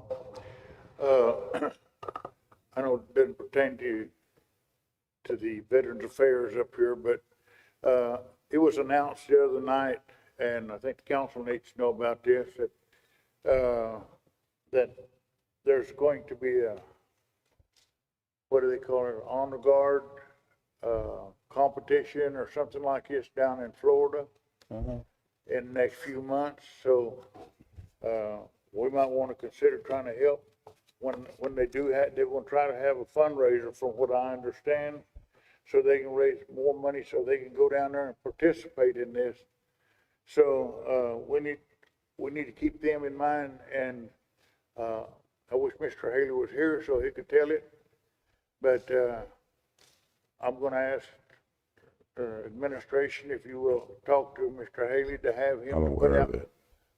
flyers so people can know when they're gonna have a fundraiser, or if nothing else, the general council can reallocate some of that ARPA funds that's going somewhere else, that's left over somewhere, or we got monies left over that we might even help sponsor them down there. That's quite a task in itself, so I just wanna make that announcement, and on my part, Walter Mado. All right, if there's no other further questions for veterans, Mr. Larney, thank you for being here this morning. Who else does the council want to hear from? Terrell Committee. Where'd that come from? Right. Oh, Terrell. Representative Lena? Yes. Yes, you have the floor. Already here? Okay. S&C Builders LLC, which is owned by an Ocheesy band member, has been trying to contact the Terrell director, Ms. Carter, for 3 months in order to get Terrell certified so they could employ tribal employees. This company is the contractor for renovating the bingo hall and the food distribution, and has paid the tribe around $50K. Therefore, our band would like to recommend a vote of no confidence through a tribal resolution. Thank you. Well, right now, I think I signed that certification for that particular company you just met. So they have their certification at this moment. As far as a vote of no confidence, if the council desires, we encourage you, as far as the council, is to be legislators, because that's what you're elected to do on behalf of your bands. If you have some issues with an employee of the Seminole Nation or a director, then write us a letter or come visit us at the executive office. We'll try to find some resolve to it. If you definitely actually need to do this, it would have to come under other business. It wouldn't be able to be addressed because it's not currently on the agenda at this moment. I see Representative Hill and then Representative Shaw.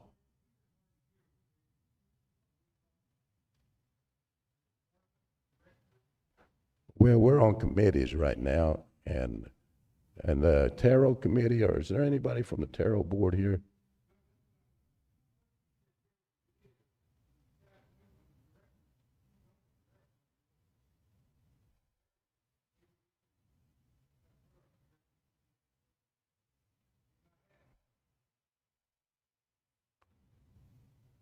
There won't be any directors here today.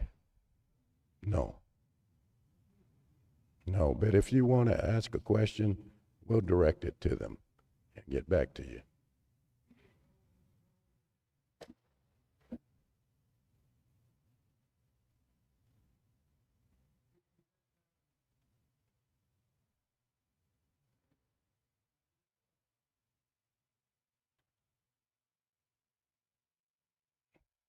And Representative Shaw.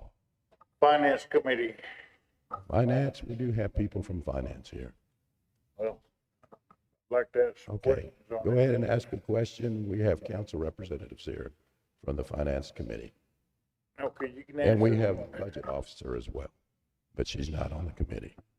Well, the thing is, I or my band cannot make informed decisions with the financials that are coming out, like we want to incorporate money into our budgets and changing budgets and making budgets for people for different programs. And what we cannot make an informed decision when it says, I want $1 million for this. And that's it. It don't tell you what all's entailed in that $1 million. In other words, it's not a budget breakdown. All you're doing is tell us, I want $5 million to go buy a pair of tennis shoes. Well, what color are tennis shoes and why are you $5 million, you know? And give us some quotes and stuff like that. We're not getting any budget breakdowns. All we're getting is a line item. And so I don't see how any band, to be truthful with you, can make an informed decision on a budget without a budget breakdown. In the past, if you got a budget breakdown, it told you the salary, told you everything about that person that you're gonna hire, and then down here it's a contractor service. What's a contractor services for? Just in here, it just says contractor services, X amount of dollars. Well, what's contractor services? It may be somebody out here, for example, let's say we're gonna need water infrastructure out here. And you tell me $3 million, but under contractor services, you may go hire somebody else to do that. You know, that's not their field of expertise. We'd like to know some of these things here. I don't know about the rest of the council, but I'm speaking. Do you have a question for the finance committee? Yes, that's what I'm asking. Why don't we get a budget breakdown rather than just a line item? Is that your question? That is a question. Okay. Ms. Gonzalez, you're here. You're on the finance committee. If you could refer to a specific resolution you're referring to? Okay, all that ARPA money, everything is just said $3.5 million for this, period. Leaving it at the discretion of the administration. Well, what are we doing $3.5 million for? I don't even know what, I'm speaking off the top of my head because I don't know what monies were allocated, how they were allocated. I wasn't a party to the resolutions or anything, but my past representative and I talked about it, and we're saying that we're not getting budget breakdowns. What do you call it? There's no guidelines on this stuff. We're not doing our jobs as a council because we're not requiring some of this stuff. But I'm asking, you know, you said something specific, okay. How about $1 million? That's just, I don't know how much. I'm just saying $1 million for a walking trail. Well, what's that walking trail gonna be made out of? Asphalt, gravel? Is it gonna be tree lined? Or we're gonna have water stations? Or we're gonna have sprinkler stations? Stuff like, it doesn't show us none of it. It just said $1 million. Could you refer to an exact resolution? What's the resolution number? I said I didn't get those resolutions because I wasn't on the council at the time, and it was requested and has been Representative requested more Shaw, than once, right here on this floor. You're trying to bring something out this council has already passed. Do you have a specific question? I'm not talking about what the council's already passed. I'm asking that if they're gonna ask for budget to be passed in these things, that they give us a breakdown. Okay, how about this swimming pool up there? It just says a swimming pool, a concrete or whatever. Representative Shaw, if you have a question for a committee. That is a question. You're not answering. No, I'm not the committee. As the chair, you need to sit still and let them answer then. No, you're going on before we even get to that business She's of the asking for tribe. something specific. I'm trying to give her something. Mr. Chairman, if I can just address them for just a second. Every resolution that is passed through the finance She's on the committee. we bring through the general council for a vote, and the resolution explains what we're gonna utilize that funding for. Now, if you want it prior to the general council, the finance committee has minutes, and we also have copies of every resolution that we've brought forth as a recommendation to the general council. You know, that's great that y'all got minutes, but we don't have them. We don't see that stuff. So it's your job to have those directors to break it down so we as a council can make a really informed decision instead of saying a blanket $1,000. Okay, what we can do in the future is make sure that when we bring the resolutions before the general council, is that we attach, the breakdown Yeah, to it. it's because always we- been that way till here lately. What, we also have a chairman They're of the called finance committee appropriations. that you can make sure you can call Ms. Sherry Bayer for that information as well. If you see a resolution come through this council, when the finance committee makes that recommendation, it should be in the resolution, and there should be an attachment to the back of the resolution that gives you that budget request. If it is not there, we can make sure that moving forward, we attach that information to those resolutions for the members to review prior to their voting, because we can send it out. I did not know it was not attached. Okay, we're going to be moving on to committees. And two committee members tried to answer your question. Representative Shaw, Representative Cootie. I think one of the things that I've seen in your finance policy, it states in there, any money that comes into the tribe from the government, grant,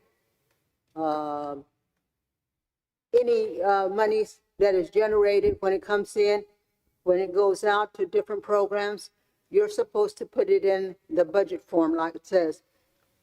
We're going to buy 10 bars of candy, $50, whatever. And we've always had budgets that were submitted. And from the beginning, when that ARPA came in, I asked for a budget because our band chief said there's no accountability.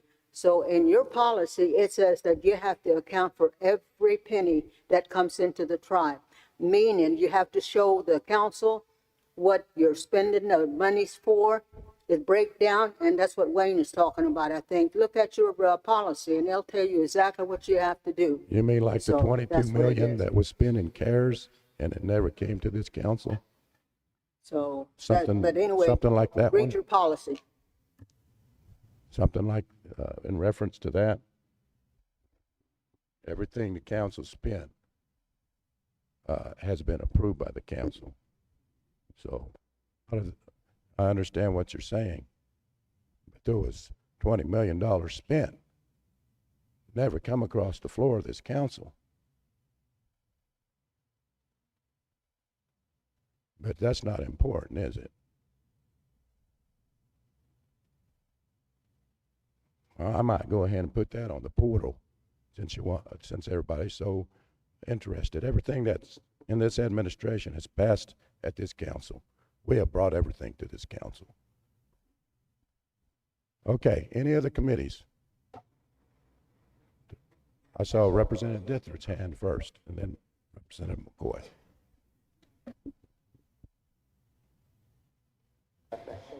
BCR Commission. BCR.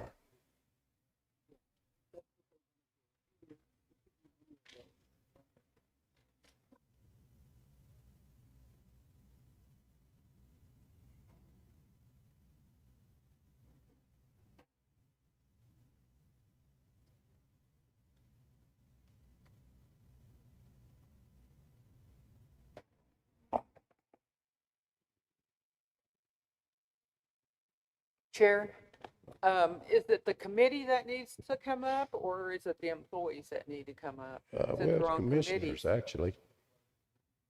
Excuse me? What's she asked? The commission chair isn't here, and we typically come up with the commission. We're not on the director's list because we don't report directly to the chief. And I've got a few comments about that here a little bit later. Nico, I've got a question. You're part of the commission. Well, I'm gonna wait till this noise behind me ceases before I can ask you a question. And you can probably put a stop to it right now. All right, let's everybody take their seat. We're in the middle of a council meeting here. I'll wait for Mr. Shaw to finish his spiel back here behind me. Sit down, and then I'll ask a question. If you're for measures or against measures, or if you're meeting in a collaborative effort to try to battle certain measures, that's your prerogative. But let's keep this council meeting moving. Representative Deathridge. Yes, sir. It's come to my attention that there's some misunderstanding about the Magnum case.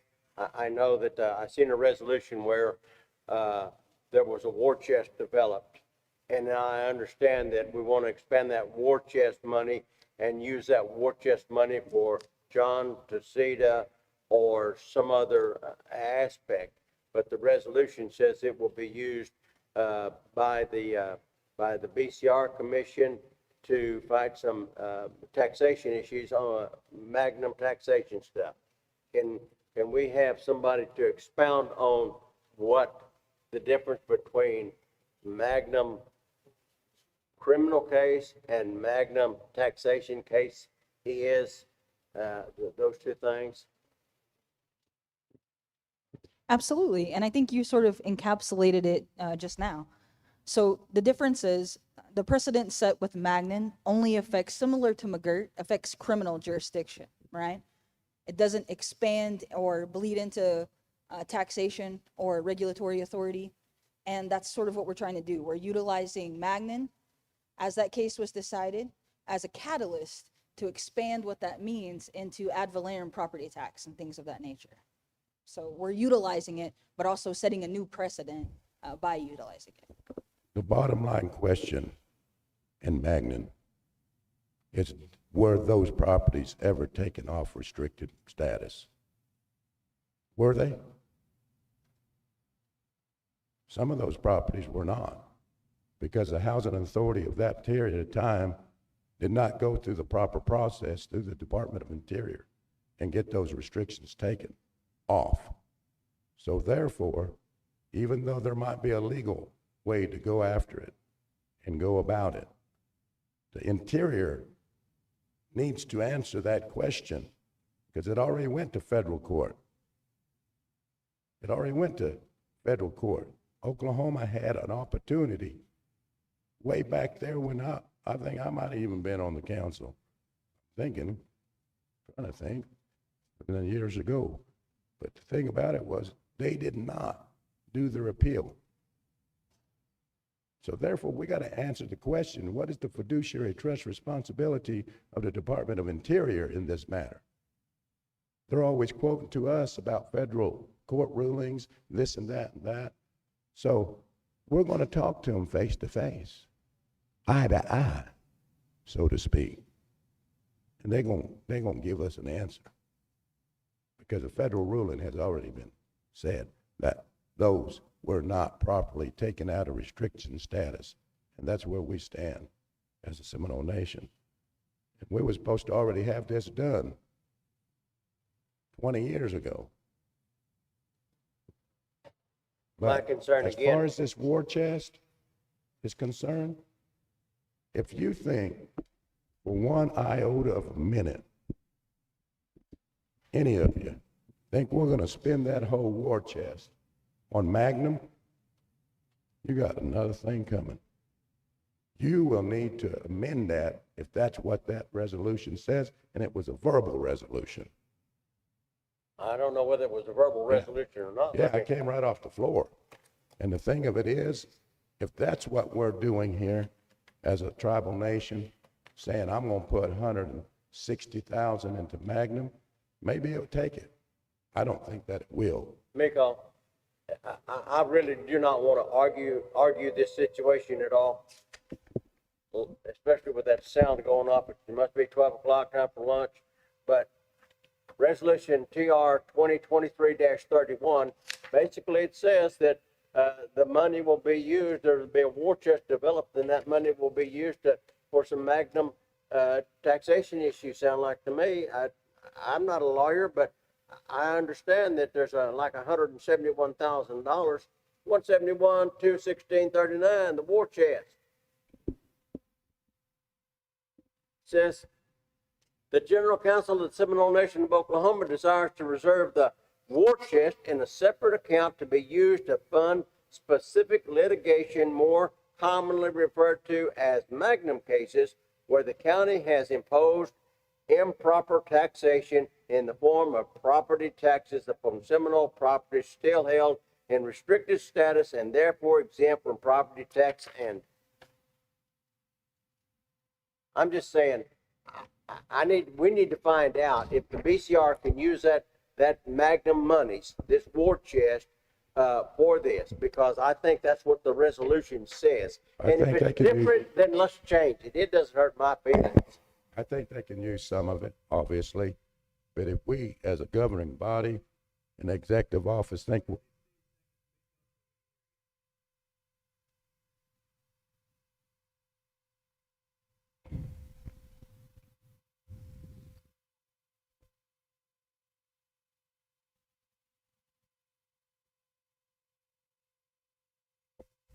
maybe it's for real.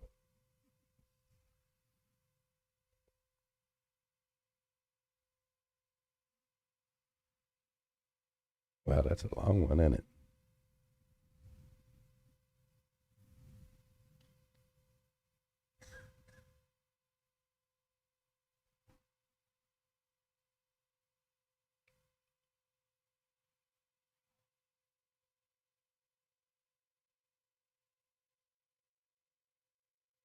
Well, it's stuck, I think.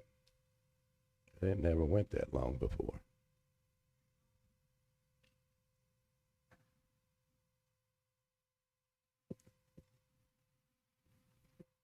Wow.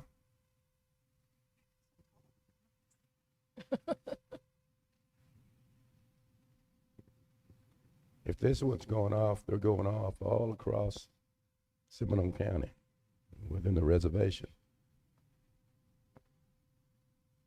Light horse, can you climb on that pole and turn that thing off?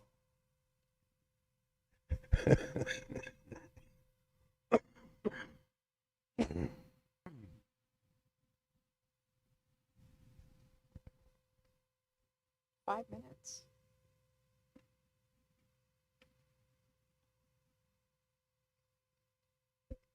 Yeah, I may be stuck. But anyway, I'll get closer to the mic. We can address this. We can address this. Let me say this. You know what? We spent $160,000 a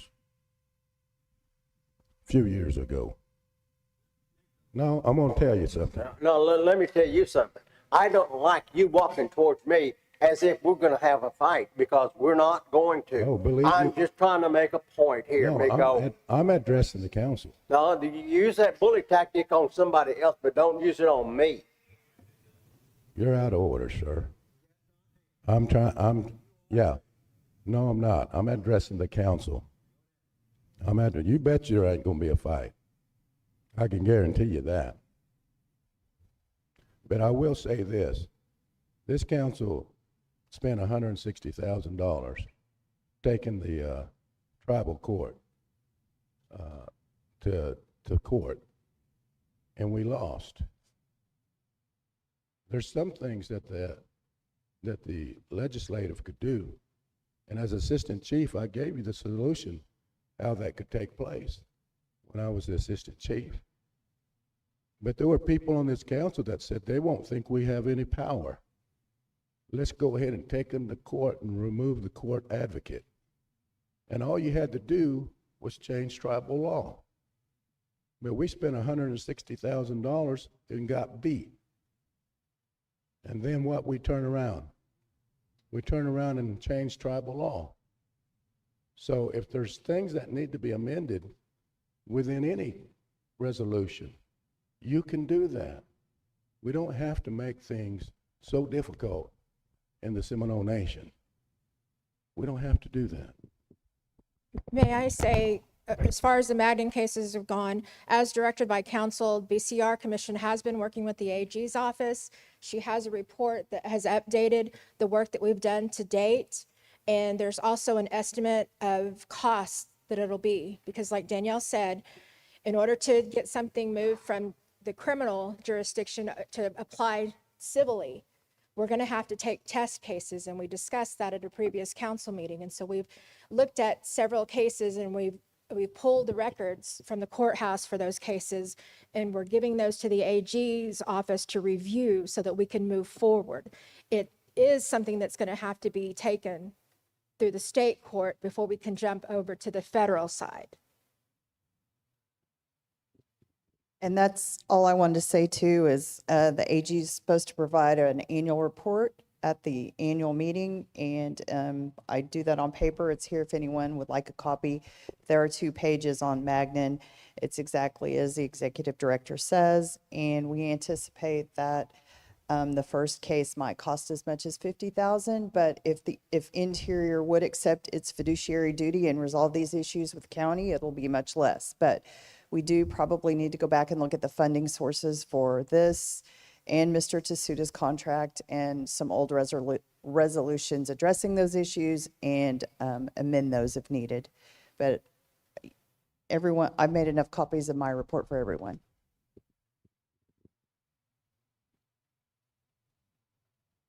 Okay, thank you. Any other questions for BCR? Representative McCoy. Sorry, it's hard to hear for some reason, so you don't need to repeat this. So the legal war chest that Representative Dethridge was asking about, I just want clarification, make sure I understood it. Was it specifically designed for your Magnum cases and nothing else? Because if I remember correctly, at the last 1 or 2 meetings we've had, when we hired that John Tsuda, I asked, like, how are we going to pay him? And I believe the chair said, well, that's what the legal war chest is for. So if so, I need clarification. Is it for any kind of legal cases, or like what Representative Dethridge read, that it was mainly designed for these Magnum cases? And if I could defer to the person that I believe sponsored it, which is Representative Shaw, maybe for some clarification. So I'm just posing that out. I thought I made it very clear that we would take that money and shift it over there because of the Magnum case and its ramifications towards the Seminole Nation, and get clarification and go forward with it. I thought I was very clear about it, and I think that resolution is very clear. But it's not to give John Tsuda money, because that's nothing to do with that mineral rights. So we're going to have to hunt money for mineral rights. But this right here, I'm going to have to stand by the resolution. The resolution, it says Magnum. That's what we asked for. Well, actually, I could go back to the video, and I know there was deeper conversation. Magnum, it was for legal purposes. I know it's for legal purposes, but Yes. Magnum was what we was talking about that day. It was a subject matter, but okay, now the resolution is written in a manner and a way. I hate to stop the chair, but you're just a chair, please. I don't want you to be the chief right now. You're the chair. If you're going to chair it, then if you're not going to chair it, please give the mic to somebody that will chair it where you want to speak. Representative Shaw, continue with the line of, I'm trying to, but that's what I was. How would you say it? That was the gist of it all anyway, that it was to be on that Magnum, because that was an important issue at the time. And now we're going to hunt monies for John Tsuda somewhere else, then I suggest we get started hunting for that money now. So therefore, that's all I'm going to say. I think I clarified what I had to say then. Thank you. well, obviously, your legislators, there's resolve to any of this, okay? Okay, any other questions for BCR? There's no other questions, we'll move on. As the bell rang, we're at noon. Representative Lena, I saw your hand up. No, you said I was next. I'm sorry, Representative McCoy and then Representative Lena. Yes.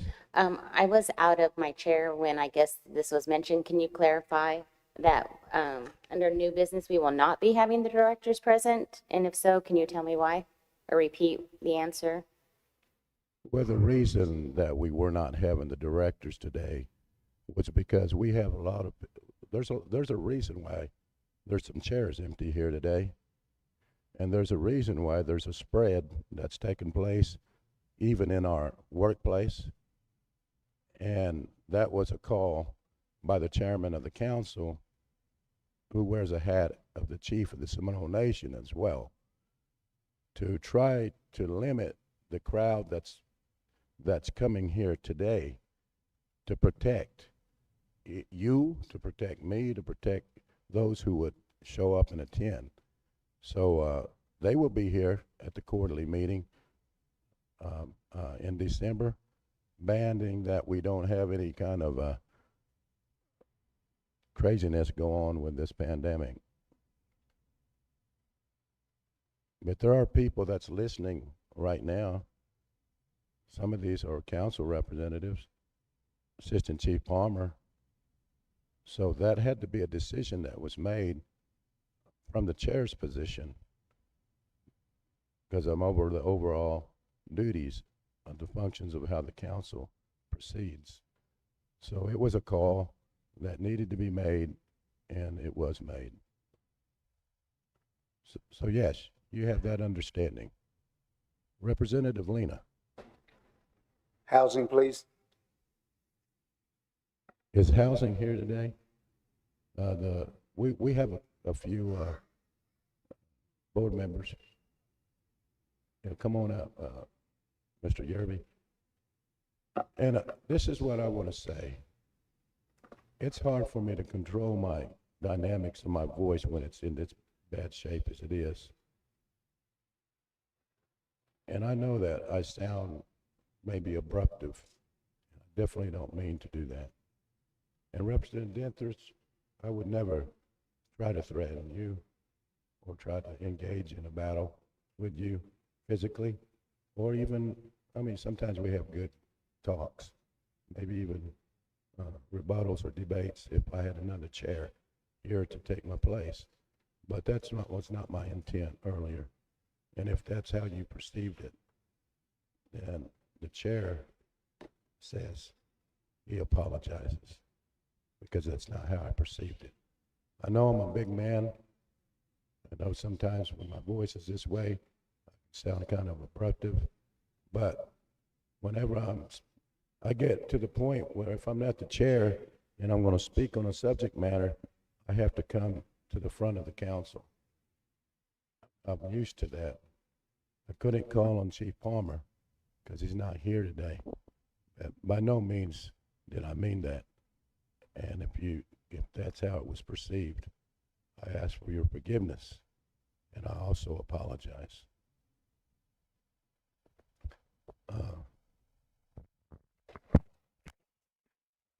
I'm Matt Yerby with the housing.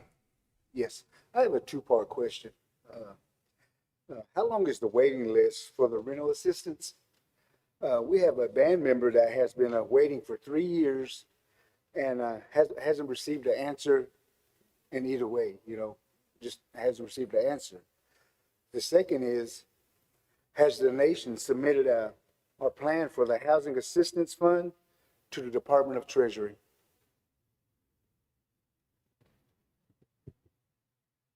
I am not sure.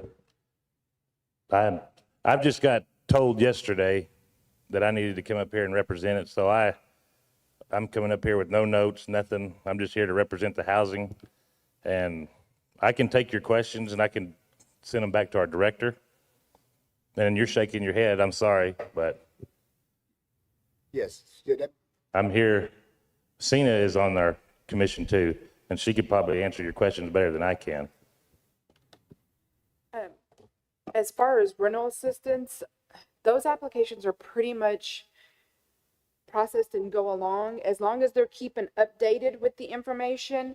And I know we put in our new funding for more money, so we possibly ran out of money at that time.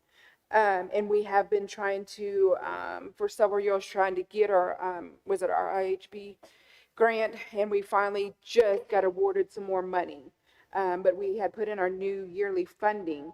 And as far as rental assistance, yeah, whoever it is needs to call and speak to probably Marianne or Miriam. But those applications are pretty much well processed, and we service for rental assistance within the state. Okay, And but then your other question was again, was did the nation submit our plan for the housing assistance to the Department of Treasury? for the ARPA funding, we are still utilizing the last end of that. From my understanding, I'm pretty sure Becky is on top of everything, that everything's always reported. But I know they are now utilizing the last end of it in the last services of getting out, money to spend and finalize that up. So I'm assuming she's fine, they're with using the last of that money, it's for the final end reporting. But as far as I know, everything's been up to par with that. Okay, Madhu.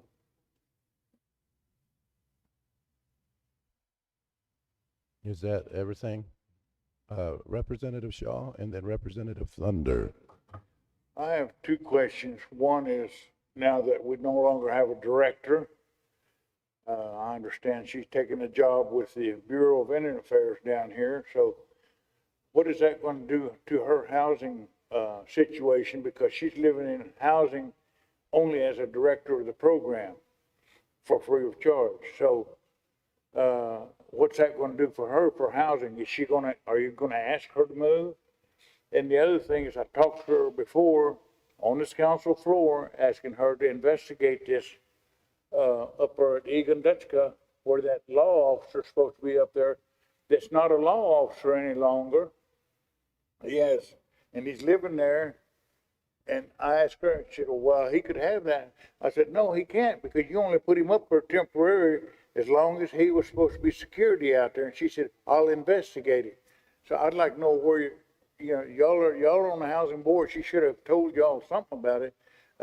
Are y'all knowledgeable about what I'm asking? She has told us that she has applied for another position, but she has not told us if she has got it or not. Well, it was announced, night before last, I think it was, that she received that position as our not director, but whatever it is for the BIA up here, head of BIA up here. I haven't seen the official notification for that. I haven't either, but it can't, But we can't just hearsay. We need to see. Yeah, but wait, I'm gonna say, if she's not here, what are you gonna do? If she takes that job, is she gonna get to live out there free of charge? That's more or less what I'm gonna That's ask. something that we'll take care of as we go further on into it. Okay, now how about the other investigation on the supposedly officer that's supposed to be out there being security, that's not security? As long as he was a police officer, she said he could live out there. Well, he's no longer been a police officer for well over a year. Cause last position was at Cornwall before they took his badge and run him off. So, and I'm from Cornwall, so I can speak to that. I am too. But, well, so why is he still being allowed to live out there, taking the place, and he's a non-native, to our Seminole anyway? I think they can inquire about that and come back with the council. She told us, I'll investigate it and I'll get back with y'all at the quarterly meeting. I'll let you know something. Well, she's not here, so I'm asking you, since she's not here. Well, She, in other words, she just lit your shoes on fire and just let you stand there and burn your feet. I think the other member of the board. The officer that is at Econtuchka, is he the same one that is a Choctaw member? We had an officer who was no longer an officer, but applied under tribal. He reapplied and was.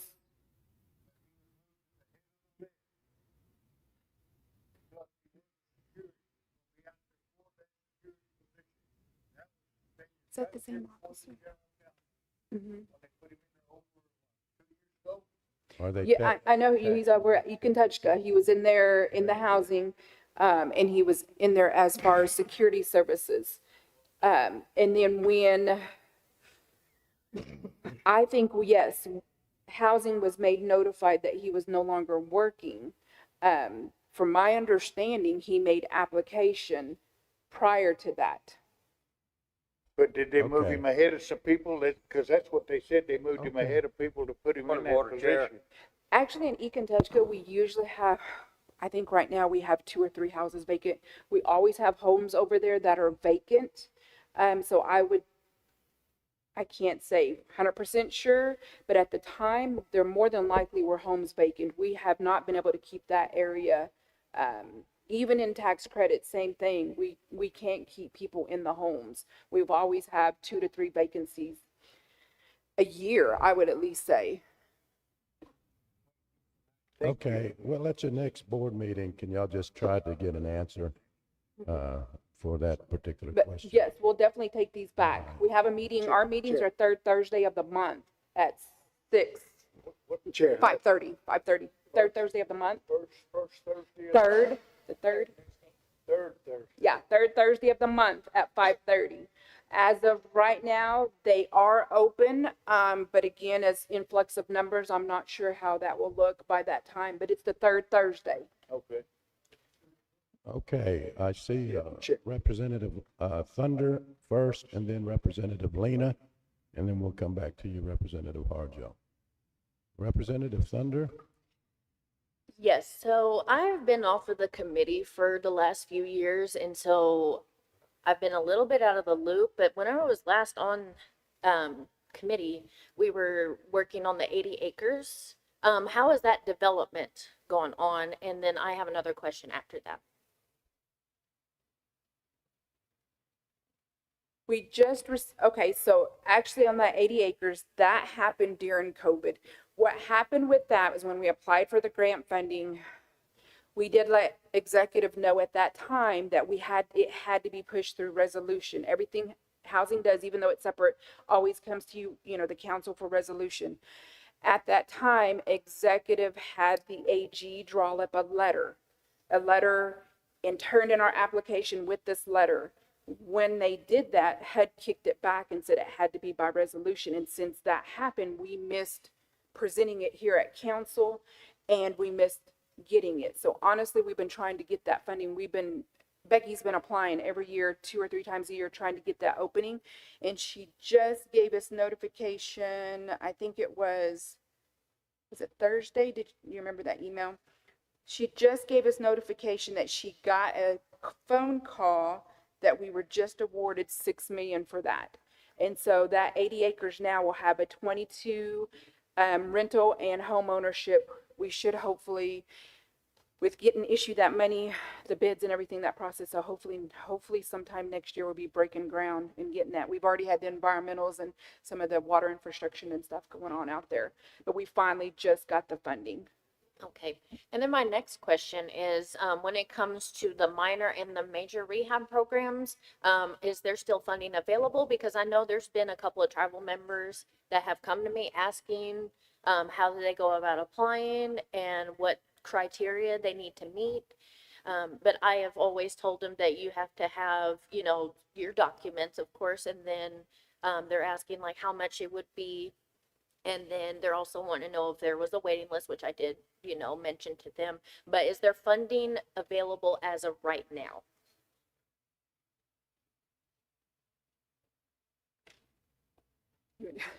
I guess I should have come up there. Yes, there is. The applications run, was it October to October? This last, in her report, she put that we only had, I do believe, 2 or 3 apply. Okay. And those actually they're being bidded out and worked on. As far as applications for those, they come in, and as you know, those up to, I'm trying to remember right offhand, was it over 5,000, or you have to have insurance on your home. So a lot of that is just the major part of it, I think, is a lot on our tribal members when it comes to the insurance part, but that's just the guarantee, the home and the, the money part of it. But those applications are always being taken in process as long as they are completely, I think a lot of our problem is we're not submitting everything.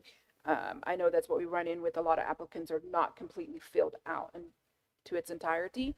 And then whenever they need to renew or update, some of those things aren't turned in, or it's hard to get a hold of the the person. But it was reported that we did have several applications, and there were some that are being worked on right now. And then as the new funding come in, those applications will be processed and taken care of. Okay, all right, Meadow, I yield the floor.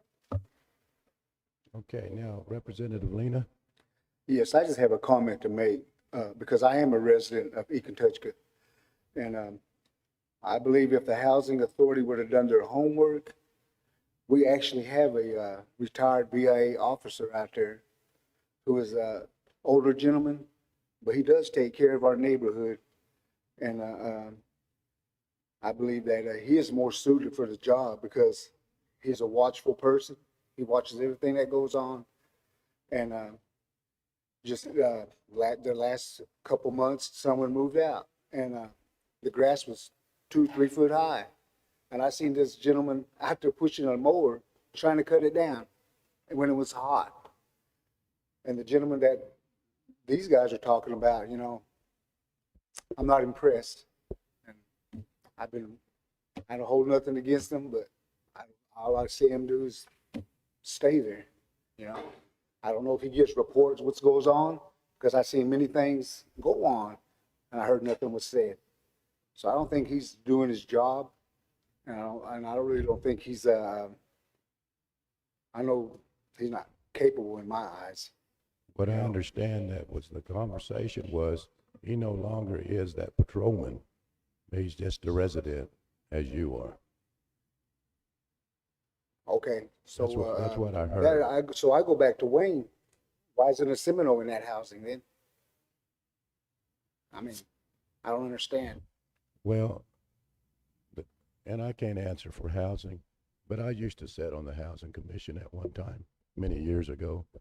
And under the Nahasda law, you know, that's for folk.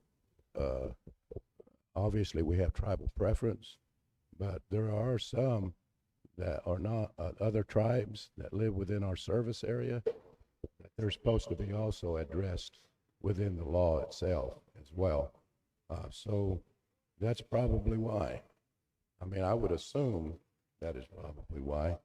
I'm not on that commission, but there were times, you know, you are governed by Nahasda law to always we can have preference, but you got to serve other Indians in your service area, just like the clinic. Okay, I have another comment then. I moved back 10 years ago, but I was in Kate County for almost 30 years. And like us, there was 5 tribes that surrounded us.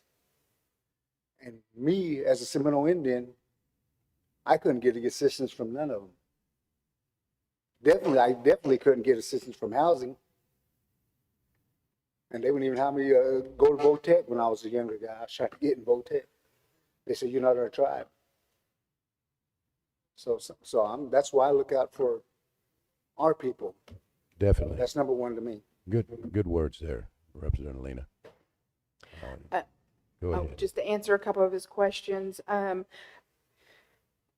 officer, like I said, yes, he's not in there. I believe he's a tribal member. We'll double check. We'll bring that back and double check on that for you. As far as services, unfortunately, like a lot of the tribe, we only service in our jurisdiction and then that 20-mile outside. Our rental assistance now covers outside, but as far as housing, it has to be within jurisdiction like a lot of programs. And that's how a lot of tribes are set up. If you're in their jurisdiction, they do serve their people first before they serve other members. And so we serve our housing members first by, you know, it's broken down by blood, and then of course veterans and elders and disabled. And then there, if anything's open, other tribe, Kickapoo, Sac and Fox, somebody else applies, and we have no Seminole tribal members in the homes or on the list or pass it up, because you can pass up the home, then other tribes can come into the home. Okay. So it's tribal members first though, because I know plenty of people who applied for housing. Okay. But I was just going to say, the other gentleman you're talking about, bring his name to the board as far as somebody that can oversee that neighborhood, that area, because we don't We had somebody else placed in one of the other homes and they dropped out within months. We can't keep people. That's the problem. And we really can't. But as far as tribal members are applying, when they're applying, just make sure that they turn everything in on their application, and update every year. Make sure they update. All right, let's continue on. We'll take Representative Hill and then we'll move on from housing. I think the time's about over for this. It probably already is, but Representative Hill. Mr. Chair, in reference to the confirmation about the security individual supposedly living out there at the housing, at one time, he used to be a Light Horse police officer, okay? And after he left the Light Horse, Seminole Nation, he went to Conroe and was a Conroe police officer. At present, he still resides out there, but he is tribal police for the Kickapoo tribe. And by him living out there, he has no authority, period. And he's a non-tribal. And if y'all want more confirmation, right behind me is the chief of police of the Light Horse for Seminole Nation here. So, Ensign, I don't think they're enforcement as the law enforcement officer anyway. They're security in that capacity. If they was to live there, it would be security. Okay. Thank you, Mr. Yerby. Oh, I'm sorry, Representative Harjo. Just have to, I'll probably ask you if I'm I sorry. know, and because she's on the commission, usually you don't talk across the floor, but it's a unique situation. There's a concern out there by the tiny homes. There's some elders that live there. The cell towers that are being put up out there. Do you know if there's a health risk to them cell towers being put up? Also, if there is, if you're not sure, if you could find out, if you could pass out information to the elders out there in the other homes, because I know there's low rental homes out there as well. Could you pass out that information to them so that they'll be aware? Because I have some elders that are part of my band, and they're concerned about the cell towers. Yes, Becky made us aware, I think a meeting or two ago, that we had a couple complaints about the towers, but they did they made sure that they were the X amount of feet, if not a little more further away for those concerns. But we can take it back to her and let her know to hand out the information on that. I think it was over, do you remember, was it 25 feet? I think she said that it had to be placed, but she said that they did the measurements. They made sure everything was within the radius of where it needed to be. But we'll let her know. Okay. I also have another question. When those tiny homes were built out there, none of those tiny houses have screen doors on them.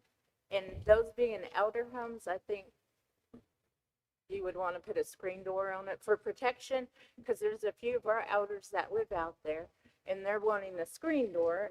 You know, I would think they would tell y'all, but I mean, I would like to speak up for them and all of them out there. If y'all could put screen doors, I mean, there's elders that live out there. So just protection, barrier, stranger comes up to the door, you know, they're not going to turn anyone away, just for protection. If they need to lock the door, they'll have a door to lock and no one can come in to their home invading their space. So, okay, we'll take that back. Yeah, we'll take it back.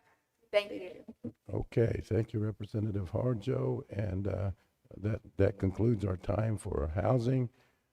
We're right at the lunch hour. We were hoping to maybe move this meeting, a little bit forward, but what's the desire of the council? I think probably a lunch hour. Yeah, let me see what time we got here. All right, it's a little bit after 12:30. We'll reconvene if there's no objection to it at 1:30. Okay? If there's no objection, we'll reconvene at 1:30.